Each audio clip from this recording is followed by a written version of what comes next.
October 21st, 2025. Data from multiple observatories converge, and something doesn't add up. The interstellar object known as 3I Atlas is emitting a chemical signature that shouldn't exist in nature. Across spectroscopic readings, telescopes detect strong nickel lines, but no iron. In astrophysics, that's like finding smoke without fire. Nickel and iron are twins in cosmic chemistry. They form together, melt together, and condense together.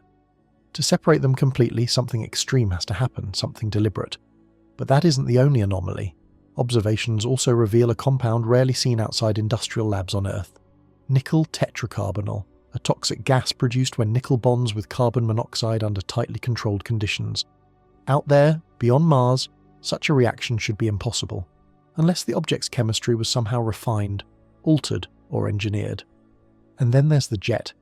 Instead of streaming away from the Sun, like every comet ever recorded, 3I Atlas is venting material toward it, a sunward plume defying the thermal physics of outgassing.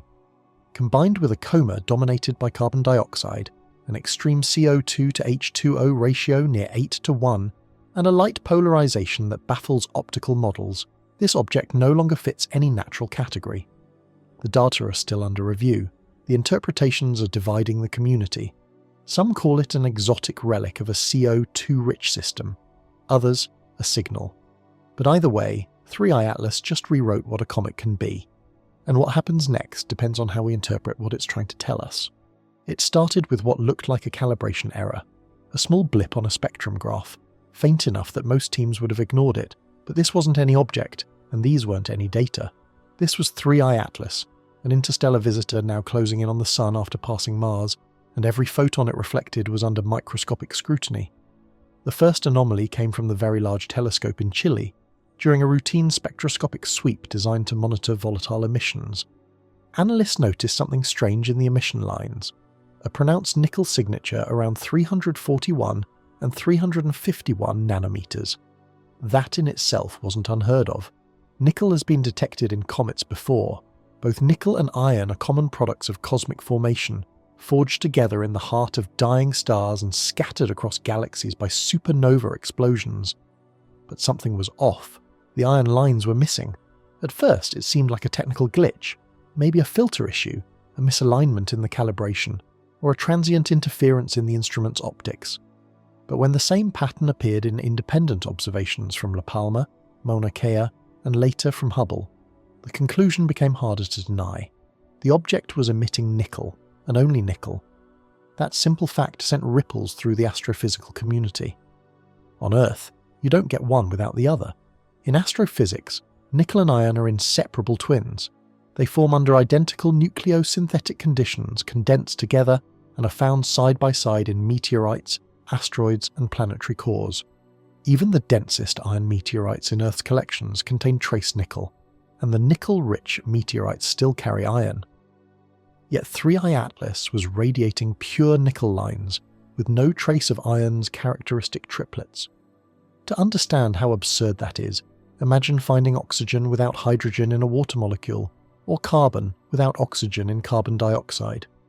The chemistry doesn't work. You can't isolate nickel in that way unless you subject it to a process of refinement, a selective separation, something designed to extract it. As data poured in from other telescopes, the signal became clearer and stranger. The nickel emissions were concentrated, not diffuse. They weren't coming from the entire surface of the object, as would be expected from normal outgassing. Instead, they appeared localized, as though venting from a single region, a jet perhaps, or an active fissure releasing metallic vapor. That was unusual enough, but within those emissions, scientists found something that shouldn't exist anywhere in space: nickel tetracarbonyl. For the general public, that term might not mean much, but for chemists, it's a shockwave. Nickel tetracarbonyl, NiCO4, is a highly toxic volatile gas formed when purified nickel reacts with carbon monoxide at moderate pressure and low temperature. It's an organometallic compound, unstable in sunlight and easily destroyed by ultraviolet radiation. It's not something nature produces casually, and it's definitely not something that should exist around a comet moving toward the Sun. On Earth, this compound appears only under deliberate controlled conditions. Industrial refineries use it in a process called the MOND method. one of the most precise techniques for extracting and purifying nickel from ores. The method works by turning impure nickel into a gaseous form of nickel tetracarbonyl and then decomposing it back into ultra-pure metal. It's an elegant process and unmistakably artificial. So what was it doing on an interstellar comet? The first response from the scientific community was caution, almost to the point of denial. There must be another explanation, one researcher said, and that was fair. Spectroscopy, after all, is tricky. Light scattered by dust, cosmic rays, even minor instrumental drifts can create illusions in the data. But the pattern was consistent across multiple instruments and independent teams. Each confirmed the same combination: strong nickel lines, an absence of iron, and faint but repeating spectral signatures matching NiCO4. This was the moment 3I Atlas stopped being a comet and started being a puzzle. Theorists scrambled to find natural explanations. Some proposed that the nickel might be concentrated near the surface, trapped within carbon-rich ice layers that reacted with CO gas during sublimation. Others speculated that 3I Atlas could have formed in an unusually cold region near a CO2 or CO ice line, a boundary in a protoplanetary disk where carbon compounds condense. Under those exotic conditions, nickel could theoretically bond with carbon monoxide, though not in quantities detectable from tens of millions of kilometers away. But none of those models could explain the selective absence of iron. There's no known astrophysical process that removes one and leaves the other intact. Iron has nearly identical condensation temperatures, similar chemical affinities, and comparable volatility under stellar radiation. The two behave as partners, not as strangers, so the missing iron became the loudest silence in astronomy. When the Hubble Space Telescope cross-referenced its own ultraviolet observations, the mystery deepened further. The nickel emissions weren't uniform. They fluctuated rhythmically, suggesting a pulsing or rotational pattern. The object seemed to emit in bursts, each coinciding with its rotation period. This indicated that the source wasn't evenly distributed. It was localized, perhaps near a specific crater, ridge, or surface vent. And crucially, those bursts aligned with a jet that, as later confirmed, pointed toward the sun. In scientific forums, debates turned into late-night video calls. Was this object showing evidence of chemical differentiation, or was it something else entirely? A structured selective emission like an exhaust or signal. Those were dangerous words in a discipline built on skepticism. But even the skeptics struggled to fit the data into any known natural model. Meanwhile, the infrared data from JWST confirmed something equally unsettling. The temperature distribution on 3I Atlas didn't match expectations. Most comets warm evenly as they approach the sun, releasing gases symmetrically from their sunward face. But 3I Atlas showed uneven heating, localized hotspots that aligned perfectly with the nickel plume. The heat signatures were sharp, confined, and maintained even as the comet rotated out of direct sunlight. That implied either internal heat sources or chemical reactions occurring beneath the surface. This combination, isolated nickel, missing iron, volatile organometallics, and uneven heat, painted a picture that defied ordinary chemistry. The possibility that nickel tetracarbonyl could persist under such conditions verged on the impossible. The compound breaks down above 60 degrees Celsius, and ultraviolet radiation destroys it instantly. Yet somehow it was forming, or being replenished, continuously. By mid-October, the object had already become one of the most intensively studied in recent astronomical history. Dozens of preprints appeared online within days, each proposing a different explanation, none entirely satisfying. One paper suggested photolysis-driven recombination, that ultraviolet light was breaking apart surface carbon compounds and triggering transient bonding with nickel. Another speculated about a catalytic reaction involving unknown minerals embedded in the ice, but the chemistry didn't check out. A third group, analysing the ratio of CO2 to H2O in the coma, found something even more bizarre. The balance was roughly 8-1, carbon dioxide dominating water by an order of magnitude. For context, typical comets in our solar system show ratios closer to 1-1 or 2-1. An 8-1 ratio implies not just an unusual composition, but a formation history completely outside the chemical architecture of our solar system. If 3I Atlas truly carried nickel tetracarbonyl in that environment, it meant that the compound was not a fleeting byproduct. It was part of the object's inherent chemistry. That's when the speculation began to shift. What if this wasn't a natural outgassing process at all? What if it was something else? A mechanism, a vent, a byproduct of a material not designed to behave like rock or ice? Avi Loeb, always unafraid to challenge convention, was among the first to suggest the unthinkable, that such a signal could, in principle, represent a techno-signature, an artifact of engineered composition. He didn't claim it was artificial, but he reminded the community that when chemistry breaks natural symmetry so completely, one must at least consider alternatives. Even those who disagreed couldn't dismiss the pattern. The fact remained, an interstellar object was emitting a laboratory compound, showing a selective absence of iron and venting a metal-rich plume toward the sun. No model, natural or otherwise, could yet explain why, and as data from Mars Reconnaissance Orbiter's high-rise camera awaited downlink, one question loomed larger than all the rest. Was this anomaly born of exotic nature or deliberate design? Because if the nickel spectrum was right, the next question would be worse. Not, what is it made of, but who or what made it that way? The phrase nickel tetracarbonyl shouldn't belong in a space report. Yet here it was, sitting in the middle of a peer-reviewed chemical analysis from an object millions of kilometers away. The moment the compound's identity was confirmed, researchers around the world did what scientists always do. They tried to break it. They reanalyzed the spectra, rechecked the instruments, recalibrated detectors. Every test came back the same. The compound existed. It was faint, yes, but statistically significant, recurring across multiple wavelength bands. It wasn't a glitch or data artifact. The object really was producing a molecule that on Earth forms only in factories. To understand why this shook so many astrophysicists, you have to look at how improbable the conditions are. Nickel tetracarbonyl forms when carbon monoxide gas passes over finely divided nickel at temperatures around 50 degrees Celsius. Too cold, and the reaction stops. Too hot, and the compound decomposes. It requires stable, low-pressure environments and a consistent flow of CO, all inside a narrow thermodynamic window. In industry, this is done inside sealed chambers. In space, there is no such thing. So how could 3I Atlas, an interstellar comet racing through vacuum, maintain those conditions? One possibility was microenvironments, sealed pockets within the object's crust, where trapped CO gas reacted with nickel grains under mild heating as sunlight penetrated the surface. But to produce the observed levels of emission, those pockets would need to be enormous, kilometers wide, and constantly venting in sync. The geometry didn't work. Another hypothesis involved cold traps, regions where volatile gases condensed onto metal grains during its long interstellar drift, forming transient complexes. Yet nickel tetracarbonyl is too unstable to survive interstellar radiation for millions of years. It would have decomposed long ago. That left only two explanations.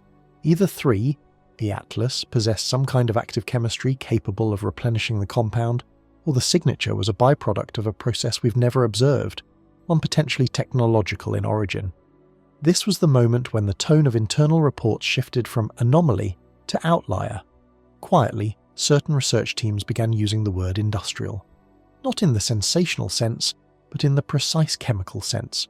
The conditions resembled metallurgical refining more than planetary outgassing. The spectral lines weren't just unusual, they were structured. They appeared as narrow, well-defined peaks rather than broad, diffuse bands typical of chaotic cometary spectra.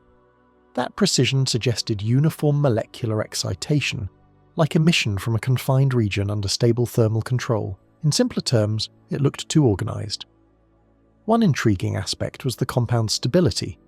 Nickel tetracarbonyl shouldn't persist in sunlight, yet its spectral signature remained consistent even as 3I Atlas approached within 1.1 astronomical units of the Sun.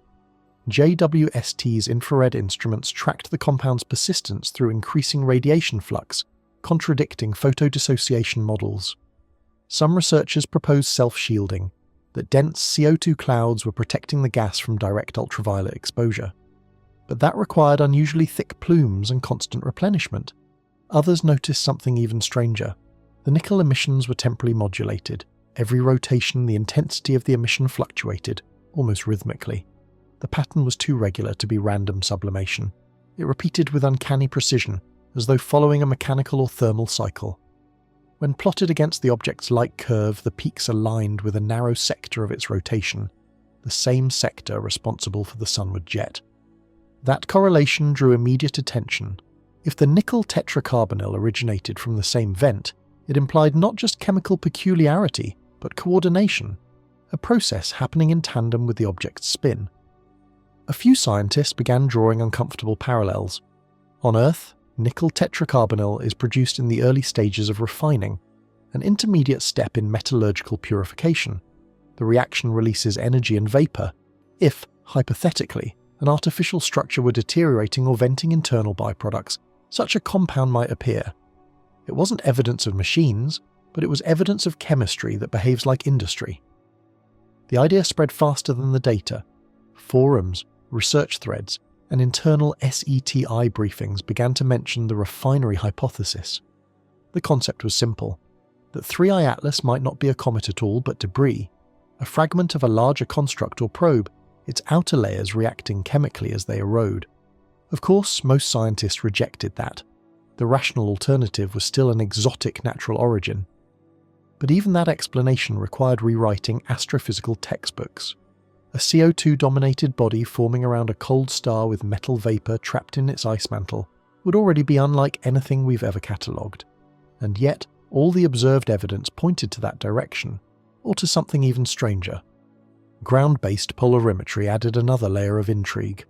The object's light polarization was strongly negative, a trait typical of fine, dark dust, but with an intensity far exceeding natural limits. Negative polarization. This extreme means the surface grains are not behaving like rock or ice. Instead, they scatter light as if coated with metallic or engineered compounds. That detail, buried deep in technical reports, may become one of the most critical clues, because if the dust grains are metallic and finely structured, they could act as catalysts for exactly the kind of reactions producing nickel tetracarbonyl. In other words, the chemistry could be self-sustaining. At this stage, the object's behaviour no longer fit any known cometary profile. Its outgassing patterns were too directional, its composition too selective, and its chemical persistence too organised. Even those arguing for a natural explanation admitted that 3I Atlas was redefining the boundary between comet and construct. When Avi Loeb was asked for comment during a recent conference, his response was measured but provocative. If nature produces this combination, it's teaching us something new about chemistry between the stars. If it doesn't, then someone else already learned it before us. The line drew silence, because regardless of belief, the data didn't lie. And as 3I Atlas drifts closer to perihelion, the compound's intensity continues to grow. Each rotation, each spectrum, each emission peak adds another layer to the mystery, a signature that, whether born of physics or engineering, looks indistinguishable from design. Whatever it is, it's no longer behaving like a comet, it's behaving like a process, and processes have purposes. Every comet we've ever observed obeys one simple rule: heat drives gas away from sunlight. The solar wind and radiation pressure sculpt a tail that always points away from the sun. That's cometary physics 101. But 3I Atlas isn't following the rule. When the object crossed Mars's orbit, multiple observatories noticed a thin, high-velocity jet streaming not outward, but inward, directly toward the sun. At first, astronomers thought it was an illusion, a trick of projection. But continued imaging confirmed it. The jet was physically oriented sunward, and its angle held steady as the object rotated. That detail defies the fundamentals of thermodynamics. To eject material toward the heat source, you would need energy flow running opposite to the temperature gradient. It's like seeing steam fall back into a boiling kettle. The earliest confirmation came from Hubble's ultraviolet imaging, followed by corroboration from ground-based infrared telescopes in Spain and Chile. Both detected the same plume, narrow, coherent, and rich in CO2. It wasn't a diffuse outflow like typical cometary tails. It was a collimated jet, sharp enough that its motion could be tracked over time. Spectral analysis suggested that the gas within it was moving at speeds between 200 and 300 meters per second, consistent with pressurized venting, not passive sublimation. The orientation and constancy of the jet implied a directed release, possibly from beneath the surface. The question immediately became how. Ordinary comet jets form when sunlight heats one side. causing buried ice to sublimate and vent outward. Those plumes always follow the temperature gradient, away from the sun. But for a jet to point inward, something else must be forcing the material to flow counter to that gradient. That something could only be an internal pressure differential or magnetic influence, both extraordinarily rare in a comet nucleus. If magnetic, it would mean 3I Atlas carries a remnant field strong enough to guide ionized gas against solar wind flow, an idea that, until now, belonged to theory. But if mechanical, if something inside the object were venting gas through a controlled aperture, then we are in territory no cometry model covers. Data from the Nordic Optical Telescope indicated that the jet's composition is about 80% carbon dioxide, 10% carbon monoxide and trace nickel vapor, exactly the mix found in the earlier chemical anomalies. That alignment suggests the jet and the nickel tetracarbonyl emissions are not separate events, but parts of a single process. One working model proposes that 3I Atlas has cavities filled with CO2, rich ice sealed by layers of refractory dust. As sunlight penetrates, pressure builds until a fracture releases gas through a narrow channel. The geometry could, by chance, direct it sunward. It's an elegant explanation, but it fails to account for the jet's stability. Random fractures don't stay open for weeks. This one hasn't shifted once in over a month. Another theory suggests internal rotation dynamics, that centrifugal forces create an offset vent that periodically aligns with the sun. But the periodic data don't match. The jet remains aligned even during rotational phases when it should face away. The only remaining option is that something about 3 Atlas's internal structure actively maintains that orientation. Perhaps its internal composition channels gas through magnetic or structural conduits, or perhaps, as Loeb cautiously noted, it's performing a function we don't yet understand. The community's response has been a study in restraint and unease. Every instrument team double-checks its calibration. Every announcement is worded with surgical precision. Anomalous jet morphology, inconsistent with standard models. Behind closed doors, the conversations are less cautious. Infrared mapping from JWST revealed a warm band tracing the jet's origin, suggesting a thermal hotspot roughly 200 meters across, small but persistent. Unlike natural fractures, which cool rapidly after venting, this one retains its heat through each rotation. That continuity implies ongoing activity, as if something inside 3I Atlas is regulating its own temperature. When the Mars Reconnaissance Orbiter's high-rise camera began imaging the object from a distance of several million kilometers, scientists hoped for clarity.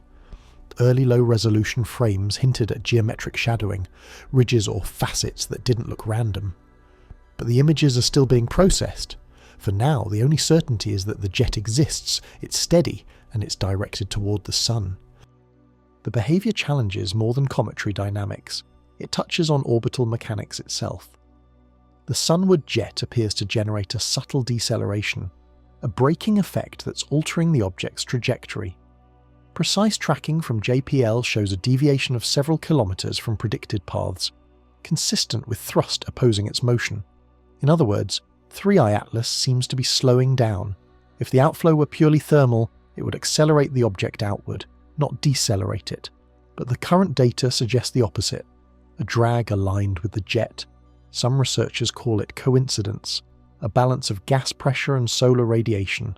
Others aren't so sure, because if the trajectory change is deliberate, even self-stabilizing, then the object is exhibiting a primitive form of navigation.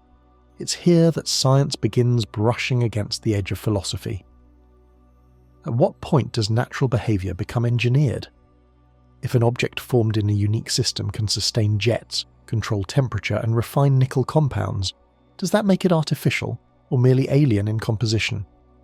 The sunward jet has become the focal point of that debate. For some, it's evidence of exotic natural chemistry. Ice is crystallizing under CO2 dominance, yielding pressure inversions. For others, it's something more intentional, a remnant of machinery, perhaps dormant for eons, now reactivating under solar heat. The truth is that no one knows. The physics are sound. The equations describe the gas flow accurately. What they don't explain is why. Why toward the sun? Why so stable? Why synchronized with the same sector producing industrial-grade chemical signatures? In scientific meetings, slides now show a single annotated image, a bright dot, a narrow beam extending toward the solar glare, and a caption that reads simply, "Anomalous jet behavior." It's understated, but every expert in the room knows what it means. The model of comets, the one we've relied on for half a century, says no longer fits. Something new is happening, and we're watching it live. For centuries, comets have been omens in human history. Now, in a more literal sense, this one may be signalling again, not mystically but chemically, physically in data.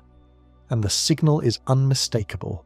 Our assumptions about how matter behaves between the stars are incomplete. As 3I Atlas approaches its perihelion, the jet brightens. The CO2 ratio grows sharper, the polarization more negative, the emissions steadier. It's as though the closer it gets to the Sun, the more coherent it becomes, refining itself, aligning, stabilizing. And that brings us to the next enigma, the heart of the chemical imbalance that fuels this behavior, the carbon dioxide dominance. For decades, comets were simple in theory. Their cores, frozen mixtures of water, carbon dioxide, carbon monoxide, and silicate dust, told a straightforward story. They formed in the cold, far from their stars, preserving the primordial chemistry of their home systems. When these icy relics entered sunlight, they behaved predictably. Water sublimated first, carbon dioxide followed, and the balance between them defined the nature of the comet's coma. But 3I Atlas doesn't follow that balance. Its coma is ruled not by water, but by carbon dioxide, in a ratio that defies every known model of cometary chemistry. When the first spectroscopic analyses came in, the data seemed unreal, CO2 to H2O ratios hovering near 8 to 1. That meant 8 parts carbon dioxide for every 1 part water, a composition more akin to a cryogenic exhaust plume than to any natural outgassing observed in the solar system. By comparison, comets like 67P/Churyumov-Gerasimenko, studied up close by the Rosetta mission, show a ratio closer to 1 to 1 or even 1 to 2. Even the most carbon-rich comets rarely exceed 2 to 1. An 8 to 1 balance is not just unusual, as it's chemically unstable under solar radiation. So the question became immediate. How does an object maintain a CO2-dominant coma this close to the Sun? Ordinary cometary ice behaves like a layered cake. Water ice near the surface, carbon dioxide trapped deeper within, and other volatiles buried even further down. As sunlight heats the nucleus, CO2 sublimates only after most of the water has already escaped. Yet for 3I Atlas, the opposite is true. CO2 dominates early, heavily, and persistently. Even as the object heats up, water remains suppressed. That suppression isn't just rare. It's almost impossible to sustain naturally. It suggests one of two things. Either the water content is extremely low, meaning 3I Atlas formed in a region nearly devoid of H2O, or something is actively preventing water from venting. The first possibility leads us to a strange origin story. If 3I Atlas formed near a CO2 ice line, the distance from a star where carbon dioxide freezes while water remains vaporized, it would come from an environment very different from any known protoplanetary disk in our astronomical catalogue. In our solar system, the CO2 ice line lies far beyond Neptune. To form a body composed primarily of frozen CO2, that region would need to have been rich in carbon monoxide and poor in hydrogen, a chemical imbalance on a stellar scale. This kind of environment could exist only around certain types of stars, young, carbon-enhanced, low-metallicity stars on the galactic fringe, where oxygen is scarce. The fact that 3I Atlas carries such a signature might place its origin tens or even hundreds of light years away, in a system chemically alien to ours. But even if that were true, it still wouldn't explain the ongoing dominance of CO2 near the Sun. As the object heats up, its carbon dioxide should have escaped long ago, leaving behind a water-rich coma. Yet the ratio remains nearly constant, as though something within the object is selectively replenishing CO2 or shielding its water content. When JWST's mid-infrared instruments examined the spectral balance, the pattern deepened the mystery. The CO2 emissions weren't uniform. They pulsed rhythmically, rising and falling in sync with the object's 9-hour rotation. Each pulse corresponded to the exposure of the same sunward vent that was already releasing nickel vapor. That meant the CO2 wasn't emerging passively from the entire surface. It was being channeled, emitted in discrete bursts, and maintaining a fixed ratio despite changing temperature conditions. Some scientists proposed a mechanical analogy, not because they believed in machinery, but because it was the only way to visualize the data. Imagine a pressure regulator opening and closing with each rotation to maintain a specific flow rate. The analogy fit the timing perfectly, but in nature, no known process maintains gas output at such consistent intervals. Ground-based polarization data made things even stranger. Typically, CO2 ice produces moderate positive polarization, scattered light that brightens as the viewing angle widens.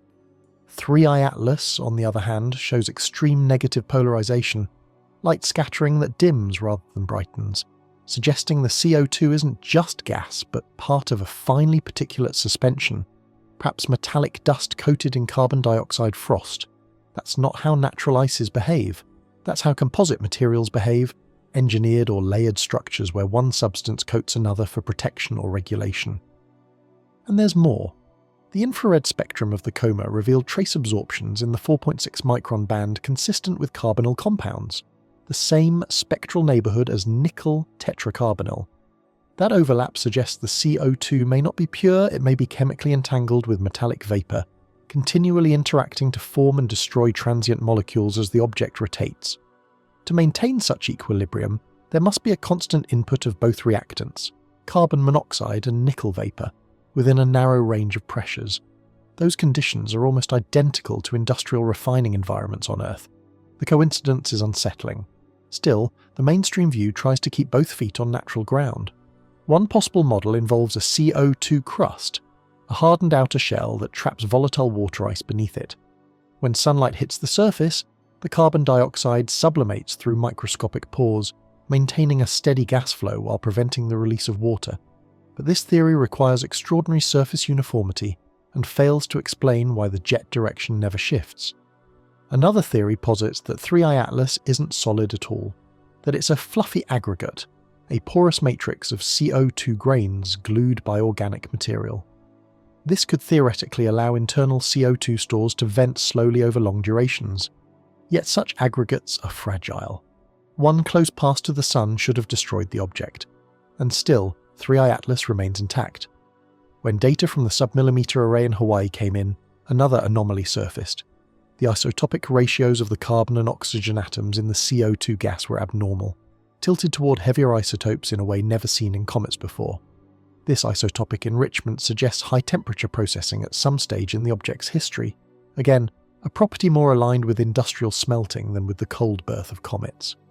Avi Loeb, speaking at a closed SETI symposium, pointed out the uncomfortable pattern: nickel without iron, industrial molecules, directed jets, carbon dioxide dominance, each one could be a coincidence. But all four together. The room was silent, because even for those convinced of a natural explanation, the accumulation of improbabilities was growing hard to ignore. There's a limit to coincidence in science, a statistical threshold beyond which patterns demand reclassification.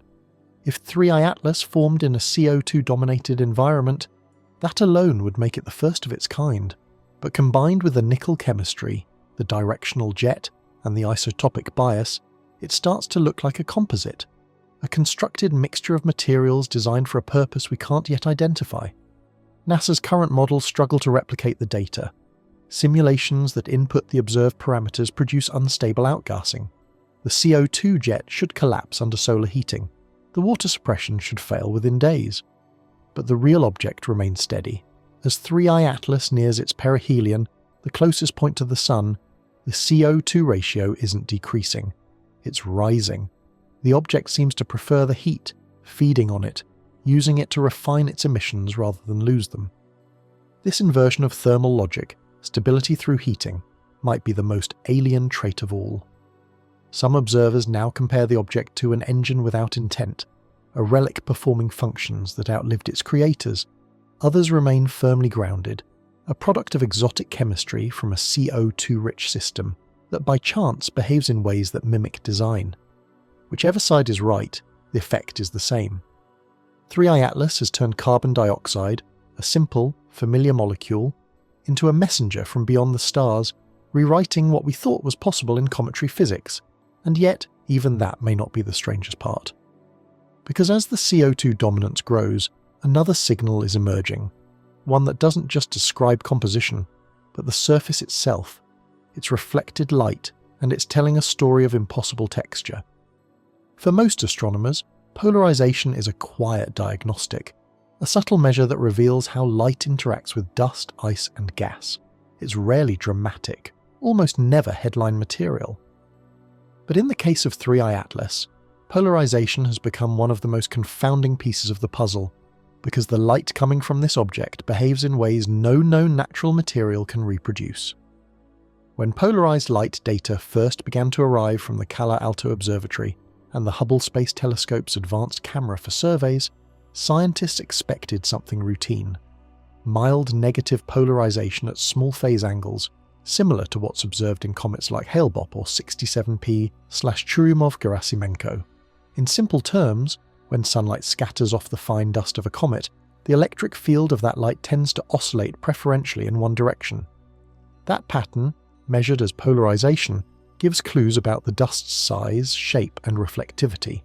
But 3I Atlas didn't just exhibit negative polarization, it amplified it. At small phase angles, the degree of negative polarization was nearly 3 times stronger than anything previously recorded. Light wasn't just scattering in an unusual way, it was being suppressed, dampened, as if absorbed and re-emitted by a surface designed to minimize reflection. To put that into perspective, even the darkest carbon-rich asteroids, like Bennu or Ryugu, show maximum negative polarization around -1.5%.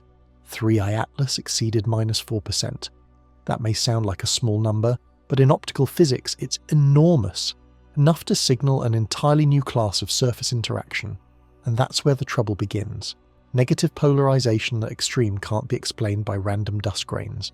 It requires a surface made of microscopic structures aligned or layered in a very specific way.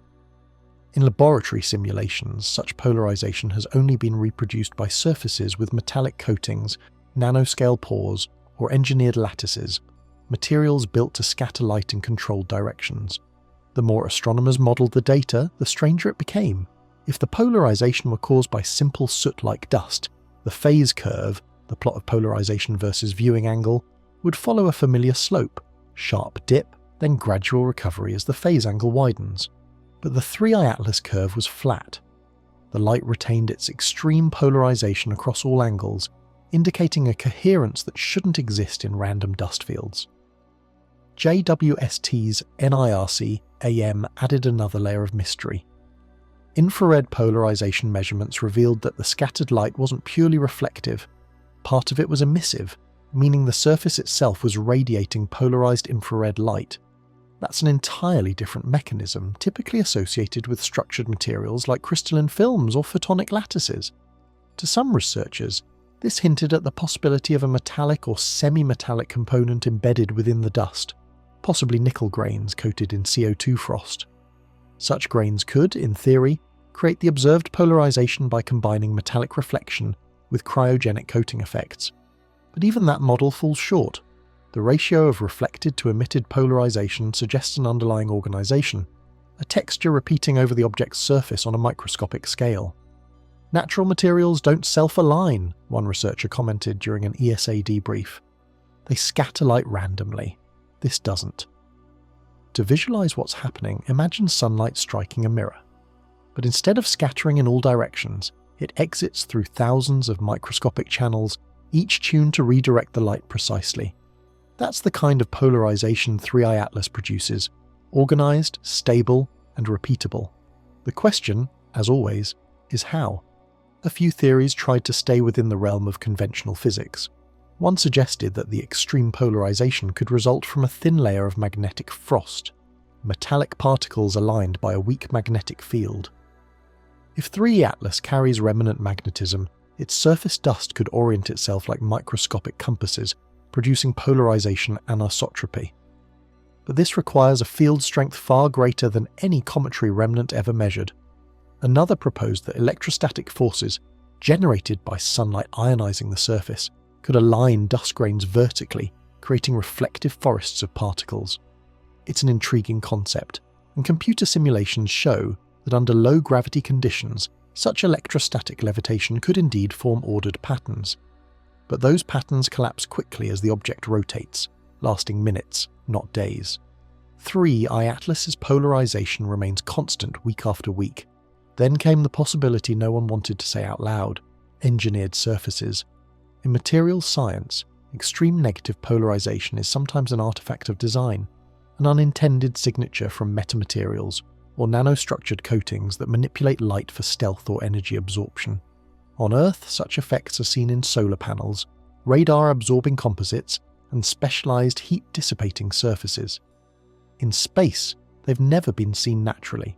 Could the surface of 3I Atlas, or portions of it, possess microstructured layers that perform similar optical functions?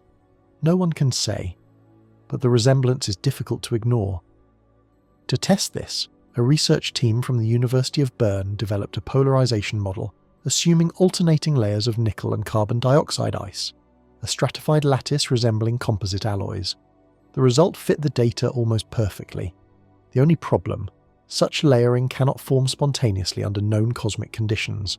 It requires phase transitions occurring under controlled cooling and repeated deposition cycles, a process that looks less like nature and more like manufacturing. At this stage, the evidence was building in 3 directions. Chemically, 3I Atlas behaves like a refined material. Dynamically, it ejects gas as if under internal regulation. Optically, it reflects light like a composite structure. Each piece by itself could be dismissed as coincidence, but together they painted a pattern that felt increasingly deliberate. Still, even the most provocative voices in the field urged caution. Polarization isn't proof of technology, wrote one astronomer in Nature Astronomy. It's proof of complexity. The universe, after all, has surprised us before. There could be unknown physical processes, cryomagnetic alignments, exotic carbon allotropes or molecular films that mimic engineered behavior, but none have been observed in situ. Avi Loeb, in an interview, drew a parallel with history. When we first saw radio bursts from pulsars, we thought they were signals. They turned out to be stars, but every time nature imitates design, it tells us something profound about both. For 3I Atlas, the polarization mystery is that profound moment when light refuses to behave, forcing theory to stretch until it snaps. The latest data from Hubble, taken only days ago, show the negative polarization increasing even further as the object draws closer to the Sun, now approaching -5%. Instead of losing coherence under heat, the light pattern is tightening. The surface, somehow, is becoming more organized. This trend shouldn't exist. Solar radiation should randomize the grains, melt coatings, and erase patterns. Instead, the opposite is happening. Order is strengthening. It's as if the surface is reacting, adapting to maintain its structure under stress. For the first time, some teams are whispering what many have been thinking, that the surface of 3I Atlas might not just be reflecting light, it might be responding to it. Whether through thermal feedback, chemical realignment, or something beyond our understanding, the polarization pattern seems alive, dynamic, and intentional. If this holds true, then 3I Atlas isn't merely anomalous, it's interactive.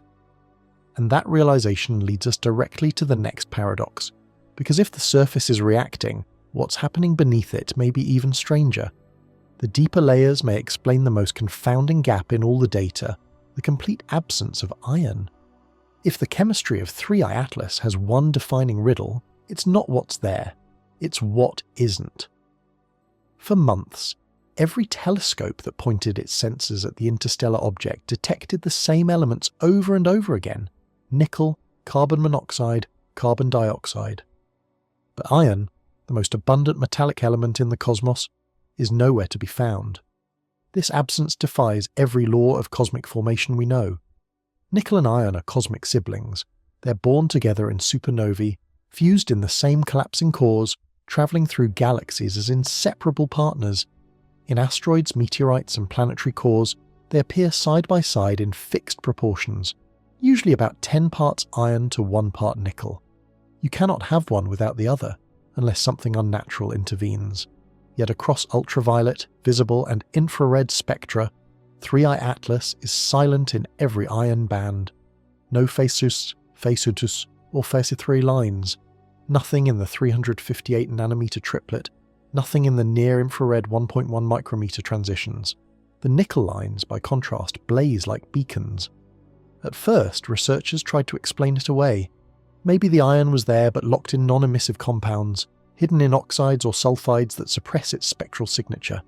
Or perhaps the nickel lines were misidentified, overlapping features from other metals, but the data kept holding. Independent teams from Chile, Spain, Hawaii, and the Hubble and JWST groups all confirmed the same spectral void. The iron wasn't hiding, it was gone. To grasp the magnitude of that statement, it helps to recall how iron behaves in cometary bodies. Iron's melting point is high, but under solar heating it vaporizes alongside nickel, producing emission lines nearly identical in strength. If heating alone liberated nickel, it should liberate iron even more easily. Instead, 3I Atlas seems to have undergone a separation process, one that stripped away iron and left behind a nearly pure nickel phase. That's not just rare, it's unprecedented. Some astrophysicists began exploring exotic natural mechanisms. One idea involves fractional condensation in a carbon-rich protoplanetary disk. In such an environment, carbon binds oxygen before metals do, creating reducing conditions where iron could oxidize and form volatile compounds that escaped early, while nickel condensed later. It's theoretically possible, but only within a temperature range of 1350 to 1450 Kelvin under pressures a billion times higher than interstellar space. Another scenario invokes selective erosion. Perhaps iron existed originally but was chemically weathered away during eons of interstellar travel. Cosmic rays and plasma bombardment can sputter surface atoms, preferentially removing lighter elements. But iron isn't lighter than nickel. In fact, it resists sputtering more strongly.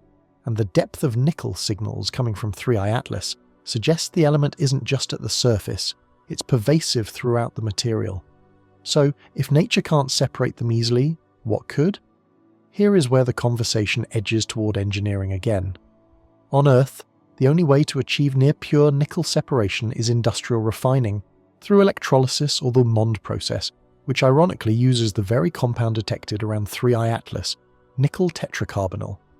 In that method, carbon monoxide reacts with nickel to create a gaseous form, leaving iron impurities behind. When the gas decomposes, pure nickel deposits out. The result is metal with 99.99% purity. It's a staggering coincidence. Or perhaps, as some quietly suggest, not a coincidence at all. The implications are almost unthinkable. If an object in interstellar space exhibits the same chemical pathway humans use to refine nickel, then we may be observing an industrial signature at a cosmic scale, evidence not necessarily of life but of processing. It could be the debris of something once functional, a machine, a probe, or even a fragment of a larger structure eroded by time. Yet the scientific community remains divided. Caution reigns. No one wants to claim the extraordinary without extraordinary proof. Still, every new data release widens the gap between explanation and observation. When JWST turned its spectrometers back on 3I Atlas earlier this month, the results were the same. Nickel fluorescence peaking near 351 nanometers, iron emissions flatlined. Even when temperature models predicted iron vapor should dominate, the detectors saw nothing. The ratios were mathematically impossible under equilibrium conditions. Something was maintaining the purity. One intriguing clue emerged from the Mars Reconnaissance Orbiter's ultraviolet mapping. Though still low resolution, the thermal maps reveal narrow hot zones, concentrated regions of energy emission that align with the nickel plume and the sunward jet. If iron once existed in these regions, it may have been expelled selectively. But expelled by what? A minority hypothesis, whispered in late-night research calls and private Slack channels, suggests that 3I Atlas might be hollow, or at least internally porous, with cavities acting as reactors. Inside, trapped gases could drive endothermic reactions, binding iron into non-volatile slag that remains sealed, while nickel escapes as vapor. That mechanism would explain both the selective outgassing and the temperature differentials. It would also explain why the CO2 ratio remains constant. The same reaction could regenerate carbon dioxide cyclically. If true, that would mean 3I Atlas is chemically active, not just sublimating, but reacting. To test this, scientists modelled the interior as a reaction vessel using computational fluid dynamics. The simulation showed that under rotation, gas trapped in internal voids could circulate and recombine. Given sufficient nickel content and exposure to CO gas, localized reactions could indeed yield nickel tetracarbonyl. But again, the catch: the reaction conditions require confinement, something natural comets don't have. So we're left with a riddle in 3 layers. First, a body whose bulk composition contradicts known planetary formation chemistry. Second, a selective release process that refines one metal and hides another. Third, a continuous replenishment mechanism that keeps the pattern stable over time. Each alone would challenge theory. Together they suggest intent. Even conservative analysts admit the pattern evokes human parallels. On Earth, nickel purification is used to produce high-resistance alloys, magnetic components and heat shield materials, all suited for engineering, not geology. Could 3I Atlas be composed of remnants from such a process? Industrial debris ejected from an ancient civilization's manufacturing cycle, or perhaps a chunk of an object designed to survive interstellar travel, built from materials optimized for heat resistance and corrosion control? These are the questions now floating quietly in research meetings, spoken softly but seriously. Not as fantasy, but as contingency. Because if the nickel purity is real, it forces us to consider that refinement, any refinement, implies processing. And processing implies agency. Still, skeptics persist. Some argue the nickel readings might stem from spectral interference, overlapping molecular bands from CO2 that suppress ion lines artificially. Others suggest solar resonance effects, that the sun's radiation interacts differently with nickel-bearing molecules than with iron-bearing ones. These are reasonable hypotheses, but they falter under scrutiny. If spectral interference were the cause, the pattern would shift as the viewing angle changed. It doesn't. If resonance were to blame, the intensity would fluctuate with solar activity. It hasn't. The silence of iron endures. What makes the mystery deeper is what it implies about mass. Iron is heavy, roughly 8 times more abundant than nickel in the universe. If 3I Atlas truly lacks it, its density must be far lower than expected. Yet gravitational estimates based on trajectory perturbation show it's denser than a typical comet. That contradiction, low-density composition but high-density behaviour, suggests something more complex inside. Perhaps a core of metallic nickel, surrounded by porous carbon dioxide ice, or even internal structural reinforcement. If that's the case, then we're not looking at a comet at all. We're looking at an artifact, a metallic composite wrapped in volatile layers, masquerading as a natural body. But perhaps the strangest revelation isn't what's missing or what's inside. It's what the absence itself might signify.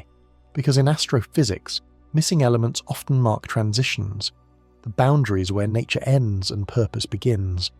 For now, all we can say with certainty is that 3I Atlas challenges every chemical assumption about interstellar matter. It forces a new question into the vocabulary of planetary science. Can a comet be engineered? The answer may depend on whether this missing iron is an accident of chemistry, or the fingerprint of design. And if it's the latter, the next logical question becomes unavoidable. Where and when did that design originate? Every scientific mystery eventually reaches a point where it must look backward. If the present doesn't make sense, then the past becomes the only possible map. For 3I Atlas, that map points somewhere beyond the boundaries of known stellar chemistry, to a birthplace so cold, so chemically skewed, that the very rules of condensation seem rewritten. The idea began with an innocuous phrase in a European Southern Observatory report: formation near a CO2 ice line. It sounds simple, but that statement carries enormous implications. In astrophysics, an ice line is a frontier, a distance from a star where specific gases freeze into solids. Water's ice line lies closer in, carbon dioxide is far beyond. To form a body dominated by CO2 ice, the object must have emerged in an environment colder and more carbon-heavy than any region of our own solar system. If that's true, then 3I Atlas didn't come from around a sun-like star. It was born in a system that chemistry itself barely recognizes. Researchers at the Max Planck Institute modeled the conditions required to form a nickel-rich, iron-poor object in such an environment. Their findings read like science fiction. A disk with an oxygen deficit, enriched in carbon monoxide and heavy nickel vapor, orbiting a faint red dwarf or an aging sub-dwarf star. In this disk, iron would remain volatile, failing to condense, while nickel, with a slightly higher condensation temperature, would freeze out first. Over millions of years, that process could, in principle, yield a body composed primarily of nickel and CO2, with virtually no iron. But to reach those conditions, the star must be ancient, at least 10 billion years old, and the disk nearly depleted of light elements. That places the origin of 3I Atlas not just in another system, but in another epoch. A remnant of the early galaxy, when metallicity gradients varied wildly between stellar neighbourhoods. This model, the cold genesis hypothesis, paints 3I Atlas as an interstellar fossil, a survivor from an age when chemistry itself was simpler but stranger. A world where oxygen was rare, carbon reigned, and metals condensed in unfamiliar ways. If correct, 3I Atlas may be the oldest object humanity has ever observed passing through our solar system. Its chemical fingerprints, nickel dominance, carbon dioxide crust, iron absence, could represent a formation process long extinct, erased by later generations of stars. Yet there's a problem.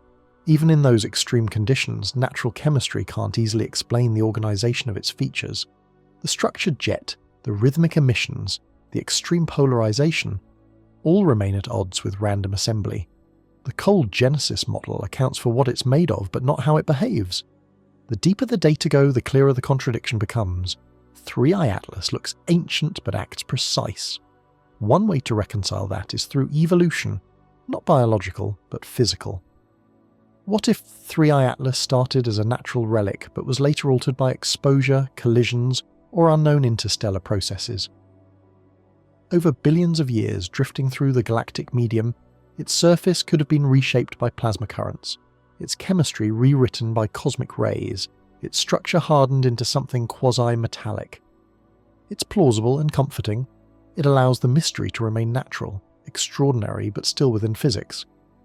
Yet there's another version, far less comforting, that the object's age and unnatural traits are connected not by chance, but by continuity. That what we're seeing isn't a relic of nature, but a relic from someone. If 3I Atlas originated near a carbon star, one of those dying suns that shed their outer layers in slow chemical storms, it might have been part of something larger, debris from a construction, a mining operation, or a probe built from the materials available in that star's environment. In that scenario, the CO2 crust and nickel purity aren't coincidences, but signatures of local metallurgy, the interstellar equivalent of using native ore. This isn't idle speculation. A growing body of researchers, quietly collaborating across institutions, have begun to treat 3I Atlas as a test case in a new field, astro-industrial forensics, an attempt to distinguish natural chemistry from potential byproducts of technology. They argue that even if the object is natural, its study could help define the baseline for detecting genuine technosignatures in future interstellar visitors. But not everyone agrees. Many planetary scientists still see the cold genesis theory as the cleanest answer. They point to isotopic data, the ratios of oxygen 17 to oxygen 18 in the CO2 emissions. Those ratios are consistent with material formed under extremely low temperature conditions, around 25 to 30 Kelvin, colder than any region within our solar system's current Kuiper belt.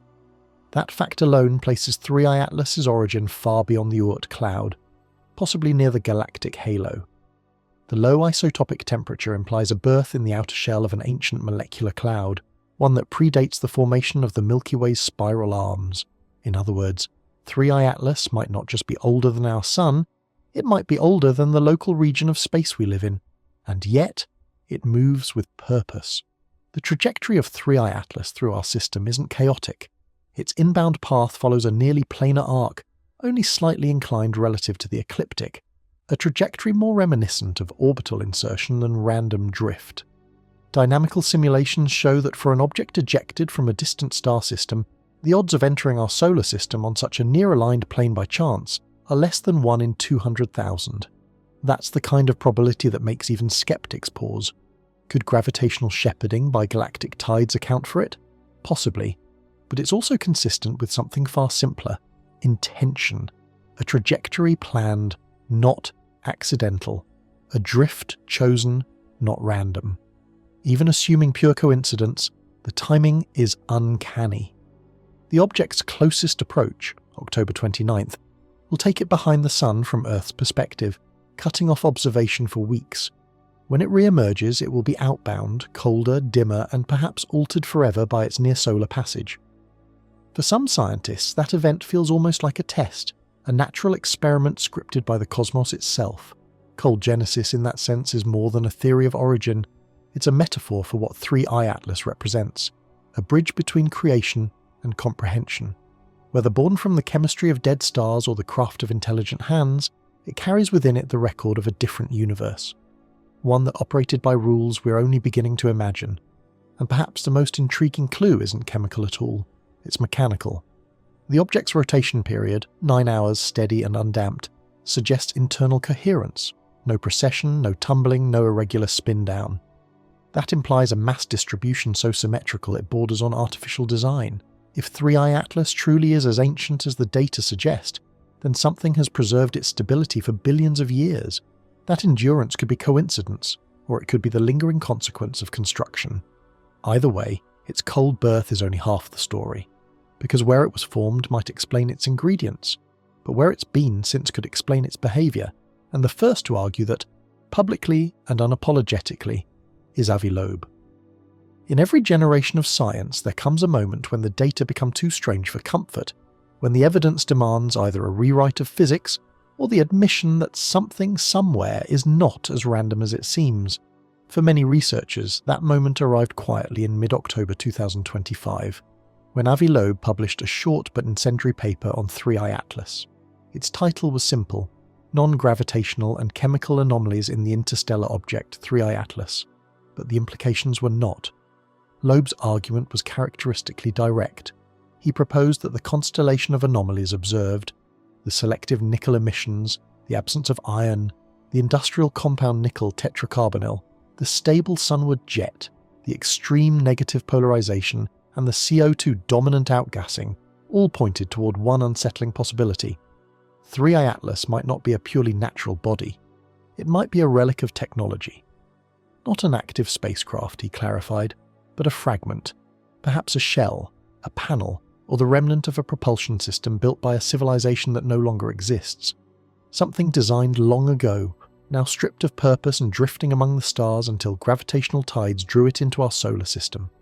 The reaction from the scientific community was immediate, polarized, and fierce. Critics accused Loeb of leaping to conclusions, of repeating the pattern he'd set with Oumuamua years earlier. But his paper was more disciplined than his detractors expected. He didn't invoke aliens as an answer. He invoked them as a testable hypothesis. His case rested on probability. He argued that the number of independent anomalies surrounding 3I Atlas had reached statistical saturation. One anomaly, he wrote, can be coincidence. 2, a curiosity. But 6 or more, persistent across independent instruments, measured by unrelated teams, all converging on industrial-like features that demands a second look. At the heart of Loeb's reasoning was the nickel tetracarbonyl. No natural mechanism known can produce or preserve that compound in the observed quantities, particularly under solar radiation. Combined with the missing iron and the structured jet, it suggested a chain of controlled chemistry, a process, not an accident. He pointed to the stability of the object's rotation as further support. 3I Atlas spins once every 9 hours with negligible precession, a behaviour far more consistent with rigid engineering than with porous, asymmetric ice. It rotates like a balanced object, Loeb said during a Harvard symposium. Comets tumble. This one doesn't. In his interviews, Loeb drew careful parallels to prior cases. He reminded audiences of Oumuamua's unexplained acceleration in 2017, which also defied purely gravitational modelling. He noted the coincidence that both objects came from outside the solar system, both exhibited reflective properties inconsistent with natural dust, and both left behind no detectable debris trails. But he also admitted that 3I Atlas was different. It wasn't just about motion, it was chemistry, a language written in elements, not trajectories. Nature, he said, rarely produces the same improbability twice in a decade. If it does, then nature itself is telling us it's stranger than we thought. or we're looking at something designed to be strange. His paper outlined 3 test scenarios. 1, the exotic natural model. 3i Atlas formed in an extreme CO2-dominated disk with reducing conditions, leading to selective nickel condensation and magnetic-driven jets. 2, the composite artifact model. The object is a fragment of an engineered structure, possibly part of a propulsion or shielding system, whose materials mimic industrial metallurgy. 3, the hybrid model. A natural relic later altered by technological processes, a comet repurposed, mined, or coated by an intelligent civilization for unknown reasons. In his view, all 3 deserved equal empirical scrutiny. To rule out technology, he wrote, you must first prove that nature can do the same thing.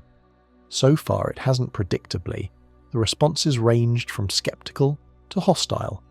Some scientists accused Loeb of courting attention. Others defended him for breaking a silence that had grown untenable. The debate spilled out of academia and into public discourse, amplified by journalists and commentators who turned the Loeb hypothesis into a phrase synonymous with scientific heresy. But behind closed doors, many researchers were quietly running their own simulations, not to prove him right, but to prove him wrong. And to their discomfort, the models refused to cooperate. When NASA's Jet Propulsion Laboratory attempted to reproduce 3i Atlas's sunward jet using standard sublimation physics, the results failed repeatedly. The jet either dispersed too quickly or lost orientation. When they simulated nickel CO2 outgassing under cryogenic conditions, the chemistry didn't hold together. The compound degraded in seconds, yet in reality it persists. Even those most critical of Loeb began to admit that industrial-like was the least inaccurate descriptor for the observed behaviour. Then came the rotational data. Using light curve analysis from multiple observatories, researchers plotted the object's brightness over time. What they found was startling. The amplitude, the measure of brightness variation during rotation, was less than 0.1 magnitude. That's nearly flat. A natural comet of similar size rotating irregularly would fluctuate several times more. Such stability implies a near-perfect symmetry of shape and albedo. In simpler terms, it's balanced, uniform, and rigid. In his follow-up interviews, Loeb described it bluntly. It's behaving like a manufactured component. Maybe a plate, maybe a cylinder, maybe something whose structure was once part of a larger mechanism. He wasn't alone in this thinking. A group of independent analysts from the Institute for Planetary Materials in Japan found supporting evidence in polarization data. They proposed that the negative polarization could result from micro-patterned metallic grains arranged in repeating orientations across the surface, akin to how anti-reflective coatings are engineered to minimize glare. That doesn't mean the object was deliberately made to appear dark, but that its surface may have once served a functional purpose, perhaps dissipating heat, absorbing radiation, or maintaining temperature equilibrium. In this light, the earlier industrial signature begins to resemble not a coincidence, but a property, a deliberate outcome of design optimized for endurance. Yet Loeb's hypothesis wasn't triumphalist. He knew the danger of premature conclusions. His tone was less, "we found aliens," and more, "we're ignoring physics." He argued that dismissing the possibility of technology before testing it is as unscientific as assuming it. Calling something natural doesn't make it natural, he said in one lecture. If we limit our imagination to what we've already seen, we'll never recognize something truly new. Still, not everyone agreed. A cohort of veteran Comets scientists countered with an alternative reading: thermal self-organization. Under extreme heating and internal gas flow, they claimed, ices and metals could theoretically realign into structured surfaces. Magnetized dust could form reflective domains. The jet could result from asymmetric erosion amplified by rotation. But Loeb countered that even if those processes were real, they would still represent a new category of astrophysical behavior, effectively creating natural machines in space. Whether artificial or emergent, the result is the same. The line between random and engineered blurs. To Loeb, that's the real story of 3i Atlas. Not that it proves technology, but that it forces humanity to confront the limits of its definition. He concluded his paper with a line that has already become one of the most quoted in recent scientific discourse. If 3E Atlas is natural, it is the most unnatural natural object we have ever seen, and if it is not, then we have just glimpsed the handiwork of physics far older than our civilization. The statement struck a nerve. Some called it poetic, others called it reckless, but few could deny its resonance. Because beneath the controversy lies a deeper truth. Every new frontier in science begins as heresy, and if the Loeb hypothesis is right, even partly right, then humanity may already have the evidence it has spent generations searching for, a signal not in radio waves but in metal and light. The kind of signal that doesn't announce itself, it simply exists waiting to be recognised, and that recognition may depend on what happens next, when the telescopes stop arguing and start agreeing. Because soon, for the first time since entering our system, 3I Atlas will pass directly in front of the Sun, its structure illuminated in full spectrum glare. Whatever secrets it holds, the light will decide. By the third week of October 2025, 3I Atlas had become the most contested object in modern astronomy.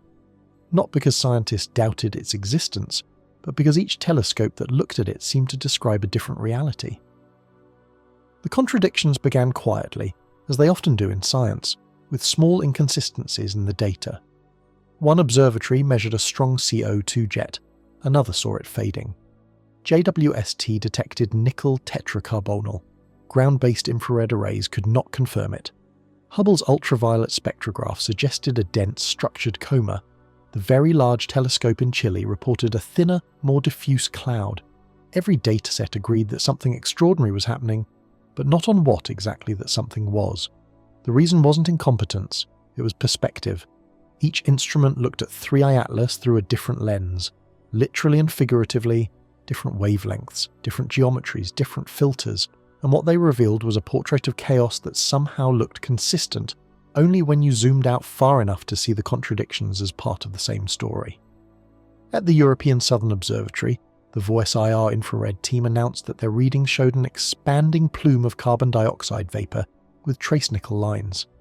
But the team at NASA's Infrared Telescope facility in Hawaii argued that those same lines were artifacts, interferences from overlapping CO2 bands. Meanwhile, JWST's NI-PEC instrument, which had the highest spectral resolution of all, reported clear, unambiguous nickel emissions accompanied by faint carbonyl peaks that matched industrial signatures. In an effort to reconcile these differences, a coordinated observation campaign began. For 48 hours straight, 12 telescopes across Earth and orbit turned their gaze toward 3I Atlas, a global watch synchronized to track its full rotation.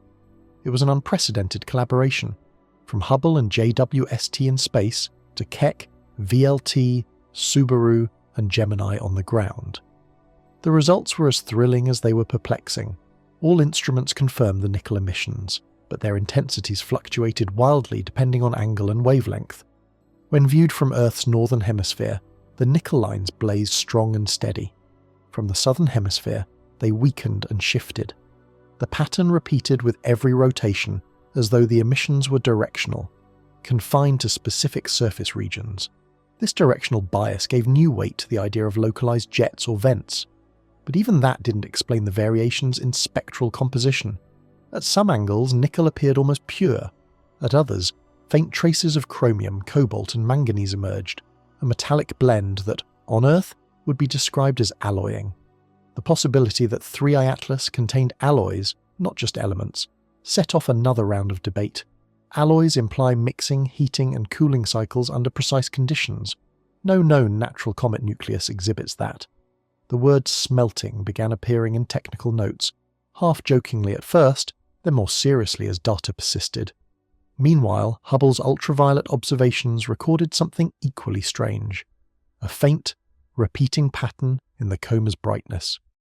Every 540 seconds, the ultraviolet light intensity oscillated slightly. Not randomly, but rhythmically. It wasn't an instrumental glitch. The same signal appeared across multiple detectors. The periodicity suggested pulsation, as if something within the object was cycling energy in a measurable rhythm. Some dismissed it as an artifact of gas venting or rotational flicker. But the timing didn't align with its 9-hour rotation. The pulse was independent, layered atop the rotation signal. That meant something else. some process repeating internally, perhaps a chemical oscillation or periodic magnetic discharge. The community fractured into two camps. On one side were the instrumentalists, those convinced that every anomaly could still be traced to calibration errors, line blending, or observer geometry. On the other were the patternists, scientists who believed the convergence of data was too structured to dismiss. The instrumentalists focused on eliminating noise. They recalibrated spectral baselines, subtracted background radiation, and compared overlapping wavelength regions across instruments. Their conclusion? The nickel lines were real, but the carbonyl features could be overinterpreted. Perhaps the object wasn't emitting industrial molecules but displaying coincidental line overlaps between nickel and CO2. The patternist disagreed. They pointed to the remarkable coherence across instruments separated by continents and orbits. You can't align coincidences across 12 telescopes, one researcher from the Gemini team said. If different instruments see the same line in different modes, that's not noise, that's signal. To settle the dispute, an independent referee group from the International Astronomical Union compiled the global dataset. They found that every observatory had captured a slightly different piece of the truth. JWST's deep infrared range confirmed the presence of a nickel-carbon bond. Hubble's ultraviolet sensitivity revealed that the emission was localized to a narrow angular region. Ground-based polarimetry confirmed extreme negative polarization consistent with metallic particles, and radio observations from the Atacama Large Millimeter Array detected faint magnetic fluctuations synchronized with the UV pulses. In combination, these clues pointed toward one undeniable fact. 3I Atlas was not behaving like a homogeneous body. It was anisotropic, meaning its surface and interior were structured, organized, and responding differently to solar exposure across regions. That single conclusion changed everything, because anisotropy of this scale implies either internal stratification, layers of differing material composition, or the presence of embedded structures. The former would make 3I Atlas a geochemical marvel, the latter would make it something else entirely. By late October, a tense quiet settled over the community. No one wanted to make declarative statements. Every paper came with cautious qualifiers: possible, tentative, pending confirmation. But behind the public restraint, the private tone of correspondence shifted. Researchers no longer asked if the anomalies were real, only how far they went. At NASA's Goddard Space Flight Center, analysts noticed another subtle effect while cross-referencing radar returns. The object's radar albedo, its reflectivity to radio waves, was unusually high, consistent with metallic content. Even more puzzling, the radar echoes fluctuated in intensity depending on the time of observation, as if parts of the surface were alternately reflective and absorbent.